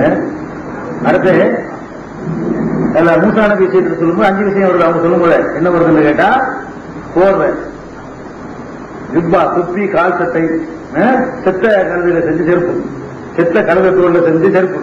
அவங்க போர்ல எழுதி வைக்கணும், இனிமேல் பள்ளிக்கு வரக்கூடியவர்கள் போர்வை போட்டுக் கொண்டு, கால் சட்டை அணிந்து கொண்டு, ஜுப்பா போட்டுக்கொண்டு, தொப்பி போட்டுக்கொண்டு, செத்த கழுதையில் செருப்பை மாட்டிக்கொண்டு தான் வர வேண்டும், மற்றவர்கள் உள்ள வரக்கூடாது எழுதி கொடுக்கல. அப்ப தொப்பியோட சேர்ந்து மற்ற விஷயங்கள்லாம் வருது, அதுக்கு என்ன செய்ய போறீங்க? அதனால தொப்பியோட கான்செப்டையும் வருது. இதெல்லாம் மூசா நபி போட்ட முதல் ஆதாரப்பூர்வமான செய்தி இல்ல, அதை விட்டுறணும். அடுத்து என்ன செய்யறாங்கன்னா, ஒரு ஹதீஸில் போட்டு ஒரு அரபி வாசகத்தை போட்டு எழுதியிருக்கிறாங்க. அது தமிழ் மட்டும் படிக்கிறேன். ஒரு ஹதீஸில் எவர் முஸ்தஹப்பான விஷயத்தை செய்வதில் அலட்சியம் செய்கிறாரோ அவர் சுன்னத்தான காரியங்கள் செய்வதற்கும் தடுக்கப்படுவார். சுன்னத்தான காரியத்தை செய்வதில் அலட்சியம் செய்பவர் வாஜிபான காரியங்களை செய்வதற்கும் தடுக்கப்படுவார். வாஜிபான காரியங்களை செய்வதில் அலட்சியம் செய்கிறவர் பரலான காரியங்களை செய்வது தடுக்கப்படுவார். பரலான காரியங்களை செய்வதில் அலட்சியம் செய்கிறவர் ஞானம் பெறுவதை விட்டும் தடுக்கப்படுவார். குத்துபாத்து ஹக்கீமுல் இஸ்லாம் 3279 போட்டிருக்கு. ஹக்கீமுல் இஸ்லாம் இப்ப என்ன முதல் வாழ்த்துக்கு மொத்தம் பண்ணுவாரு. ஹதீஸ் ஆகிது. இதை ஒரு ஹதீஸ் நூல்ல எழுதி எடுத்துட்டார், நிஜாம் எடுத்திருந்தாருன்னா இந்த 60 உலமாக்கள் எடுத்துட்டா 1 கோடி ரூபாய் பரிசு. ரசூலுல்லா சொன்னாங்க, இதை எடுத்திருந்தார்களே. ஆனால் இப்போ இட்டுக்கட்டாங்க தைரியம் பத்தியா ஒரு ஹதீஸ் ஆகிது. எந்த ஹதீஸ்? யார் முஸ்தஹப்பான விஷயத்தை அலட்சியம் செய்கிறாரோ சுன்னத்தை விட்டுருவாராம். சுன்னத்தை அலட்சியம் செஞ்சுட்டு வந்தா வாஜிபு விட்டுருவாராம். வாஜிபு விட்டுட்டே வந்து அவர் பரல விட்டுருவாராம். பரல விட்டுட்டே வந்து ஞானம் போயிடும். இப்படின்ட்டு ரசூலுல்லா சொன்னதா ஹதீஸ்னு எழுதியிருக்காங்க. உலமாக்கள் மார்க்க அறிஞர்களாம் ஆராய்ச்சி பண்ணாங்களாம். அல்லாஹ்வுடைய ரசூல் பேர்ல எவன் இட்டு கட்டுறானோ அவன் தன்னுடைய தங்குமிடத்தை நரகத்தில் ரிசர்வ் செய்யட்டுங்கிறாங்க. உனக்கு இட்டு கட்டுறதுக்கு அலில 200 பேர்ல இட்டு கட்டிக்க, அல்லாஹ்வுடைய ரசூல் தானே கிடைச்சாங்க உனக்கு இட்டு கட்டுறதுக்கு? பச்சை பொய் இது. இப்படி ஒரு ஹதீஸ் ரசூல் ஸல்லல்லாஹு அலைஹி வஸல்லம் சொன்னது கிடையாது. அரை ரூபாயாக நம்ம உங்களுக்கு சொல்றோம், 1 கோடி ரூபாய். ரசூலுல்லாஹ் சொன்னாங்க, மன் தஹாவன ஃபில் ஆதாபி ஹுரிம மினல் சுன்னா வமன் தஹாவன பி சுன்னத்தி ஹுரிம மினல் வாஜிபாத் ومن تهاون بالواجبات حرم من الفرائض ومن تهاون بالفرائض حرم من المعرفة அப்படிங்கிற வாசகத்தை எந்த ஹதீஸ் நூல்லையாவது நீ ஆதாரப்பூர்வமா எடுத்து காட்டினால் 1 கோடி ரூபாய் தருவோம். கியாமத் நாள் வரைக்கும் எல்லாம் வச்சிருக்கோம் நினைக்கிறாங்க முடியாது. அதனால சொல்றவங்களா இது முடிஞ்சிருச்சு. அதுக்கடுத்து என்ன தெரியுமா? ஒரு 10 ரூபா கொடுப்பீங்க. எங்களுக்கு என்ன 10 ரூபாய் ஒரு ஆதாரமும் இல்ல. இதெல்லாம் 10 ரூபான்னு சொல்லி எந்த ஆதாரமும் இல்லாம தலையை திறந்திருப்பது கூடாது, புத்திசாலியுடைய வேலை இல்ல, அது அசிங்கமான வேலை எழுதிக்கிறாங்க. யாரு? கல்வி சிபிலிஸ்ங்கிற ஒரு நூல் எழுதிருக்கான். இதனால எங்களுக்கு என்ன? இது குரானா? இது ஹதீஸா? இது என்னங்க? அது மாதிரி யுக்குரவு கஸ்புராசி பயனன்னாஸ், மக்கள் மத்தியில தலை திறந்திருப்பது மக்ரூஹு அப்படின்னு ரசூலுல்லாஹ் சொன்னாங்களா? அரபில போட்டோம்னா ஹதீஸ் ஆயிருமா? அது உண்மையாங்கிற கிதாபுல இருக்கலாம். இதெல்லாம் நமக்கு தேவையில்லாத விஷயம். அதுக்கெல்லாம் என்ன செய்யறாங்க? உருதுல ஒரு சுவால் ஜவாப், உருதுல ஒரு கேள்வி போட்டு பதில். இதான் நீங்க சொல்றது எனக்கு தெரியும். இது ஆதாரம். நீங்க நிரூபிக்கிற ஆட்களா இருந்தா உங்க மார்க்கம் 10 ரூபாய் கொடுப்பீங்கல. எங்களுக்கு தேவை குரான்ல இருந்து காட்டுங்க, ஹதீஸ்ல இருந்து காட்டுங்க. இதுல என்ன ஒண்ணு அதாவது என்னையே சொல்றாங்க. என்ன வருதுன்னு கேட்டா பேரை சொல்லல. தொழும்போது தொப்பி போட வேண்டியதில்லை என்று கூறுகிறவரின் தலைவராக கருதப்படுபவரை தொப்பியுடன் தான் காட்சி தருகிறார். என்னை அப்படி மென்ஷன் பண்றாங்க. அது ஒரு பாயிண்டா? தொப்பி போடுவது ஹராம்னு நாங்க சொல்லல. விரும்பினா போட்டுக்கலாம். அது ஒரு ஆடை. எல்லாம் கேட்கிறாங்கல்ல, அதான் சொல்றேன். அது மார்க்கத்தின் அடையாளம் கிடையாது, அதுக்கு நன்மை கிடையாது. விரும்பியவர்கள் போட்டுக்கொள்ளலாம், விரும்பாட்டி விட்டுடலாம். நாம தொப்பி போடல பல பேர் காரணம் சொல்லிட்டோம். டிவில நிகழ்ச்சி நடத்துறோம், ஓபன் பண்ணுவோம், தொப்பி இல்லைன்னு தொப்பியை போடல இவங்க சொல்லி என்ன கேட்கறது முடிவு போயிருவாங்க. அதுக்காக நீங்க செய்யறது கேட்க வைக்கிறதுக்காக வேண்டி இப்படி அதை அந்த மக்கள் திருந்துற வரைக்கும் அதே நேரத்தில் இல்லாதவங்க மக்களை கடமையாக வெயிட் பண்ணுவோம். நீங்க நான் போடுறதால உங்களை போட சொல்ல முடியாது. நான் எதுக்கு போடுறேன்னா போடுவதும் குற்றம் இல்லை, போடாம இருக்கிறதும் குற்றம் இல்லை. இரண்டில் எது செஞ்சாலும் தப்பு இல்லை. அதை நீங்க சொல்லிட்டு போங்க. போடுறவங்க நான் கட்டவும் சொல்ல மாட்டோம், போடாதவங்களை பிடிச்சி போடுன்னு சொல்ல மாட்டோம். இது ஒரு ஆதாரமா சொல்ல வேண்டிய எங்களுக்கு தேவை. குர்ஆன்ல ஹதீஸ்ல இருக்கான்னு பார்க்கணும். இதுக்கப்புறம் இதோட இது முடிந்து விட்டது. அதுக்கடுத்து என்னன்னு கேட்டா, 6ஆம் வகுப்புல திண்டுக்கல் மதரசாவுல இருந்து ஒரு சொன்னாங்க இல்லையா, அவங்க சில ஹதீஸை கொடுத்துறாங்க. என்ன கொடுக்குறாங்கன்னு கேட்டா, அபூதாவுது கிரந்தத்தில் 728வது ஹதீஸில் தொழுகையின் ஆரம்பத்தில் எதுவரை கைகளை உயர்த்துவது என்ற பாடத்தில் நபி ஸல்லல்லாஹு அலைஹி வஸல்லம் அவர்களும் சஹாபாக்களும் தொப்பி அணிந்திருந்தார்கள் என்று வாயிலை 3 மிஜர் அறிவிக்கிறார் எழுதியிருக்கிறாங்க. இதே நசையிலும் இருக்குது. கையில் அவங்க தீர்வுடைய மாத்திரம் எழுதிக்கிறாங்க. இப்படி ஹதீஸ் இருக்கான ஹதீஸ் இல்ல. ஹதீஸ் ஒன்னோட ஒன்று வழங்கிட்டு இருக்கிறாங்க. அவர் கீரனூரிங்கிற அவர் எழுதுறது வந்து அப்படி இவர் சொன்ன மாதிரி இல்லை. எப்படி இருக்குன்னு கேட்டா, அவர் சொன்ன அந்த ஹதீஸ் அபூதாவுதுல உள்ள ஹதீஸையும் நசையில உள்ள ஹதீஸையும் நான் படிக்கிறேன். அதாவது நபி ஸல்லல்லாஹு அலைஹி வஸல்லம் வாயில் இப்னு ஹுஜ்ர் என்பவர் வந்து யமன் நாட்டில் உள்ள ஒரு மன்னர், சிற்றரசர் யமன்ல. அவர் வந்து ரசூலுல்லாஹ் வந்து கேள்விப்பட்டு அரசையெல்லாம் திறந்துட்டு ரசூலுல்லாஹ்ட்ட வந்து இஸ்லாத்தை தழுவிட்டு போய் மார்க்கத்தில் கத்துட்டு போய் மக்களுக்கு சொல்லி கொடுத்தாரு. அவர் தான் இந்த விரல சிக்கிற ஹதீஸெல்லாம் அவர் தான் அறிவிக்கிறார். இதே அறிவிப்பாளரை கொண்டு தான் அதுவும் வருகிறது. இதை சொல்லக்கூடியவர்கள் அதை ஏற்றுக்க மாட்டாங்க. இப்ப வரல சிக்கிற ஹதீஸ்ல என்ன, இப்ப என்ன ஹதீஸை சுத்தி காட்டுற அந்த ரெண்டு ஹதீஸ்லையும் என்ன ஆளுக்கு வர்றாங்களோ அதே ஆளுக்கு தான் அத்தையாத்தில் வரல சேர்க்கிறதையும் சொல்கிறார்கள். இதே வாயிலுக்கு ஹுஜ்ர், இதே ஆசிமூனு குலைவு, இதுல வரக்கூடிய ஆளுக்கு தான். அதுக்கு மட்டும் வேணான்னு சரி விட்டுருவோம். அப்ப இது என்ன வருதுன்னு கேட்டா, நபி ஸல்லல்லாஹு அலைஹி வஸல்லம் அவர்கள் சொல்லும் பொழுது தம்முடைய கைகளை காது வரைக்கும் உயர்த்தினார்கள். அது முடிஞ்சிருச்சு. அதுக்கடுத்து என்ன வருதுன்னா, பிறகு நான் அவர்களிடம் வந்தேன், அதைத்துகும் மக்களிடம் வந்தேன்கிறார். மக்கள் வந்து நெஞ்சு வரைக்கும் கையை உயர்த்தினாங்க, காது வரைக்கும் வசத்தினதை நான் பார்த்த ரசூலுல்லாஹ் வசத்தினதை பிறகு ஒரு காலத்தில் நான் வந்து பார்க்கும் பொழுது மக்கள் காது பேர நெஞ்சு வரைக்கும் வசதி இருந்ததை பார்த்தேன் அப்படின்னு சொல்லும் பொழுது அப்ப அவர்கள் மீது புர்னுசி இருந்தது அப்படின்னு இருக்கு. புர்னுஸ் நீல தொப்பி இருந்தது இருக்கு. இதுல ரசூலுல்லாஹ் சம்பந்தப்படவே இல்லை. முதல்ல ரசூலுல்லாஹ் சொல்லுங்க பார்த்தது முடிச்சிடுறாரு. பிறகு ஒரு காலத்தில் வரும் பொழுது நெஞ்சு வரைக்கும் கையை வசத்திருந்தாங்க, தொப்பி போட்டிருந்தாங்க, மக்கள் அலைஹிம் மக்கள் போட்டிருந்தாங்க வருது. சும்மா அத்தைத்துகும்ங்கிறத அவர் மறந்துடுறாரு, அவர் மறைச்சிடுறாரு. நசைங்கிற உள்ள என்ன வருதுன்னு கேட்டா, சும்மா அத்தைத்துகும் காவிரி பிந்தி வரக்கூடிய காலங்களில் வருங்காலத்தில் ஒரு தடவை வந்தேன் வேற காலத்துல. அப்ப என்ன பண்றாங்கன்னு கேட்டா, அவங்க வந்து புர்னுஸ் போட்டிருந்தாங்க. அதுல ஒரு வேடிக்கை தெரியுமா, நசையை ஒரு குறிப்பிடுறாரு. அதுக்கு வந்து அவர் அர்த்தமே செய்யலாரு. எப்படி இது வாசனை இருக்குன்னா, ஐத்துகும் எருகவும் ஐதியகும் பில் பரானிச்சு தொப்பிக்குள்ள வைத்து கையை உயர்த்தி கொண்டிருந்தார்கள். அதுக்கு அர்த்தம், நேரடி அர்த்தம், நான் பிந்தி ஒரு காலத்துல வந்தேன், தொப்பிக்குள்ள விட்டு என்ன செஞ்சாங்க, கைகளை உயர்த்தினாங்க. இப்ப தொப்பிக்குள்ள விட்டு கையை உயர்த்தினாங்கன்னு வருது. இது எப்படி நீ செஞ்சு காட்டு. நசையில உள்ள ஹதீஸ் அவர் ஆதாரமா காட்டாருன்னா ஒழுங்கு அந்த அர்த்தத்தை செய்யணும். தொப்பிக்குள்ள விட்டு கையை வசத்துறாங்கன்னு வருது. தொப்பிக்குள்ள விட்டு இப்படி கையை வசத்துறது. அப்ப என்ன வழங்குதுன்னு கேட்டா, தொப்பியை கட்டி கையில மாட்டினாங்கன்னு வருது. அது தொப்பியில புர்னுஸ் தலையில இருக்கல. இந்திய காலத்துல வந்தேன், கையில இருக்க தொப்பி மாட்டிக்கிட்டு அது கையை தூக்குனாங்கன்னு வருது. அதாவது இருக்க தவிர தலையில தொப்பி இருந்துன்னு வரல. தொப்பிக்குள்ள கையை விட்டு கையை தூக்குனாங்கன்னு வருது. அந்த நசையில அவர் சொல்லக்கூடிய ஹதீஸ்ல அந்த வாசகம் தான் இருக்கு. இது எப்படி தலையில தூக்கி போடுறதுக்கு ஆதாரமா இருக்கு? ஏதோ குளிரா இருந்திருக்கு, தலையில போடுற கையில நீ சொல்லி கொடுமன்னு சொல்லியிருப்பாரு. அப்படி தூக்கி இருந்திருப்பாரு ஒரு ஆள். அவ்வளவுதான் அவர் சொல்லக்கூடிய ஹதீஸ்ல இருக்குது. இது ஒண்ணாச்சா. அதுக்கப்புறம் வந்து புகாரி 348 ஹதீஸில் சஹாபாக்கள் தங்கள் தலப்பாகையின் மீதும் தொப்பியின் மீதும் சைதா செய்வார்கள் என்று ஹசன் பஸ்ரி அறிவித்துள்ளார்கள் அப்படின்னு கேட்கிறாரு. இதுல என்ன இருக்குன்னு கேட்டா, ஹசன் பஸ்ரி சைதா செஞ்சாங்க இல்லையா, இதுக்கு சனது கிடையாது. சாலி நான் ஏற்கனவே சொன்னபடி ஹசன் பஸ்ரி சொல்ற சஹாபாக்கள் தொப்பிகளையும் தலப்பாக சைதா செய்தார்கள் என்பதற்கு அறிவிப்பாளர் வரிசை புகாரில் கிடையாது. ஹசன் பஸ்ரி சொன்னார் மட்டும்தான் இருக்கும். யார் சொன்னா எப்படி கிடைச்சது இருக்காது. இது சாலி, இதுக்கு சனது கிடையாது. ஃபர்ஸ்ட். இரண்டாவது விஷயம் என்ன தெரியுமா, தொப்பியின் மீதும் தலப்பாகையின் மீதும் சைதா செய்தார்கள். வாசகம் வெயில் நாள். அதுல என்ன வாசனம் வருதுன்னு கேட்டா, வெயிலின் காரணத்தினால வெக்கையின் காரணத்தினால இப்படி செஞ்சாங்க அப்படின்னு சித்தத்தில் ஹர்ரின்னு வருது புகாரில. கடுமையான வெயிலின் காரணமாக நெத்தியை கொண்டே தலையில வச்சா வெந்து போயிடும்.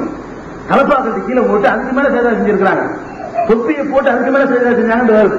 அவ தொப்பி அவ்வளவு இம்பார்ட்டன்ட் இல்லைன்னு வருது. அதுல வாசம் ஹசன் பஸ்ரி சொல்ற வாசம் என்ன தெரியுமா, தொப்பி அவர் மொழிபெயர்ப்பு எடுத்துக்கிறேன். நல்ல நானே சொல்லுறேன், அவர் மொழிபெயர்ப்பு. இது கடித மிக்க மொழிபெயர்ப்பு.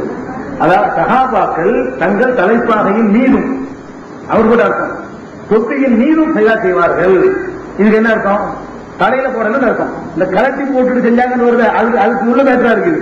இது தொப்பி போடக்கூடாதுன்னு தலப்பா மேல சைதா செஞ்சாங்கன்னா, தொப்பிக்கு மேல சைதா செஞ்சாங்கன்னா தொப்பி கீழே கிடக்குன்னு அர்த்தம், தலப்பா கீழே கிடக்குன்னு அர்த்தம். வெயிலுக்காக செஞ்சிருக்கிறாங்க. ஃபர்ஸ்ட் சனது இல்ல, ரெண்டாவது அவர் சொல்லக்கூடிய கருத்து அந்த ஹதீஸில் இல்ல, அது வழங்கிருச்சு. முஸ்லிம் அகமதுல சஹாபாக்கள் தொப்பி அணிந்தாங்க ஒரு சம்பவமும் உள்ளதுங்கிறாரு. அப்படிலாம் ஒரு சம்பவம் கிடையாது. இஹ்ராம் நேரத்துல இப்னு உம்மத்தை வந்து ஒரு புர்னுஸ் கொண்டாந்து கொடுக்குறாங்க.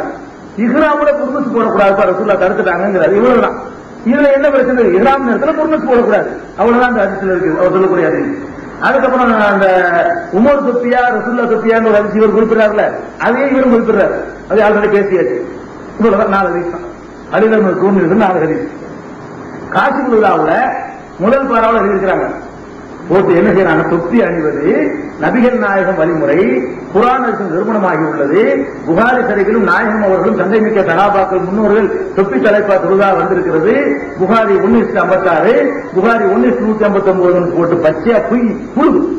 இந்த மாதிரி ஒரு நம்பர்ல இருக்கிறது கிடையாது. என்னென்னவா இருக்கிறாரு? தொப்பி அணிவது நாயகத்தின் வழிமுறை என்றும், புகாரி ஷரீஃபிலும் நாயகம் அவர்களும் தந்தைமிக்க சஹாபாக்களும் மற்றும் முன்னோர்கள் தொப்பி தலைப்பாய் தொழுதா வந்திருக்குன்னு போட்டு புகாரி 1:56, 1:159 ஒன்னாவது வால்யூம்ல 56ஆம் பக்கம், 1வது வால்யூம்ல 159 எடுத்து பார்த்துருங்க. தமிழ் இருக்கும். இப்படி இந்த சொல்லக்கூடிய கருத்து கிடையாது. புகாரில் பச்சையா காசு விழுதாவில் நினைஞ்சிருக்கிறாங்க, போய் சொல்லியிருக்கிறாங்க. இதுக்கப்புறம் உள்ளதெல்லாம் கட்டுக்கதை, ஹதீஸ்லாம் குடிக்கல. உங்களுடைய சொந்த கருத்து இருக்குது. ஆக இந்த கிதாபுல அல்லாஹ் ரசூல் சம்பந்தப்படுத்தி என்னென்ன சொல்லியிருக்கிறாங்களோ, அரபி டெக்ஸ்ட போட்டு என்னென்ன சொல்லியிருக்கிறாங்களோ எல்லாத்துக்கும் பதில் சொல்லிட்டோம். தொப்பி தலப்பாக போடுவதற்கு எந்த விதமான ஹதீஸும் ஆதாரப்பூர்வமானதா இல்ல. அவங்க வெளியிட்டதுக்கு மேலையும் சிலருக்கு இதை விட ஜாஸ்தியா வெளியிட்டு இருக்கலாம். அவ்வளவு இருக்கு, எல்லாம் பொய். அந்த மாதிரி பொய்கள் இருக்கிறதால இன்னும் 100 பக்கம் வெளியிடலாம். மார்க்கத்தில் தொப்பி போடுவது ஒண்ணுதான், போடாது ஒண்ணுதான். அதனால எந்த விதமான நன்மையும் கிடையாது, போடாட்டி குற்றம் கிடையாது என்று கூறி முடித்துக் கொள்கிறேன். ஒரு தகவல் இஸ்லாத்தை ஏற்பதற்காக வந்திருக்கிறாரு.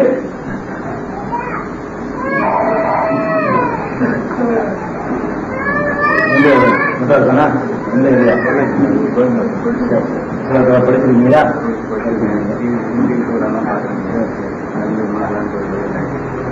பிரகாஷ்ங்கிறவரு பொள்ளாச்சியா, பொள்ளாச்சி பகுதியை சேர்ந்தவர்.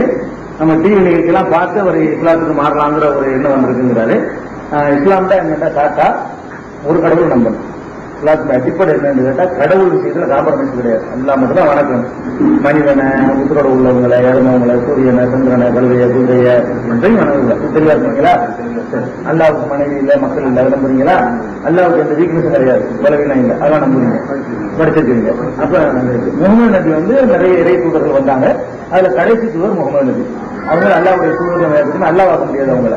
அவங்க நமக்கு தலைவர் வழிகாட்டி. அவங்க என்ன சொன்னாங்களோ அவருக்கு நடக்கணும். இது நீங்க எல்லாம் படிச்சு தெரிஞ்சிருக்கிறதுனால அஷ்ஹது அல்லா இலாஹ இல்லல்லாஹு வ அஷ்ஹது அன்ன முஹம்மதன் அப்துஹு வ ரசூலுஹு.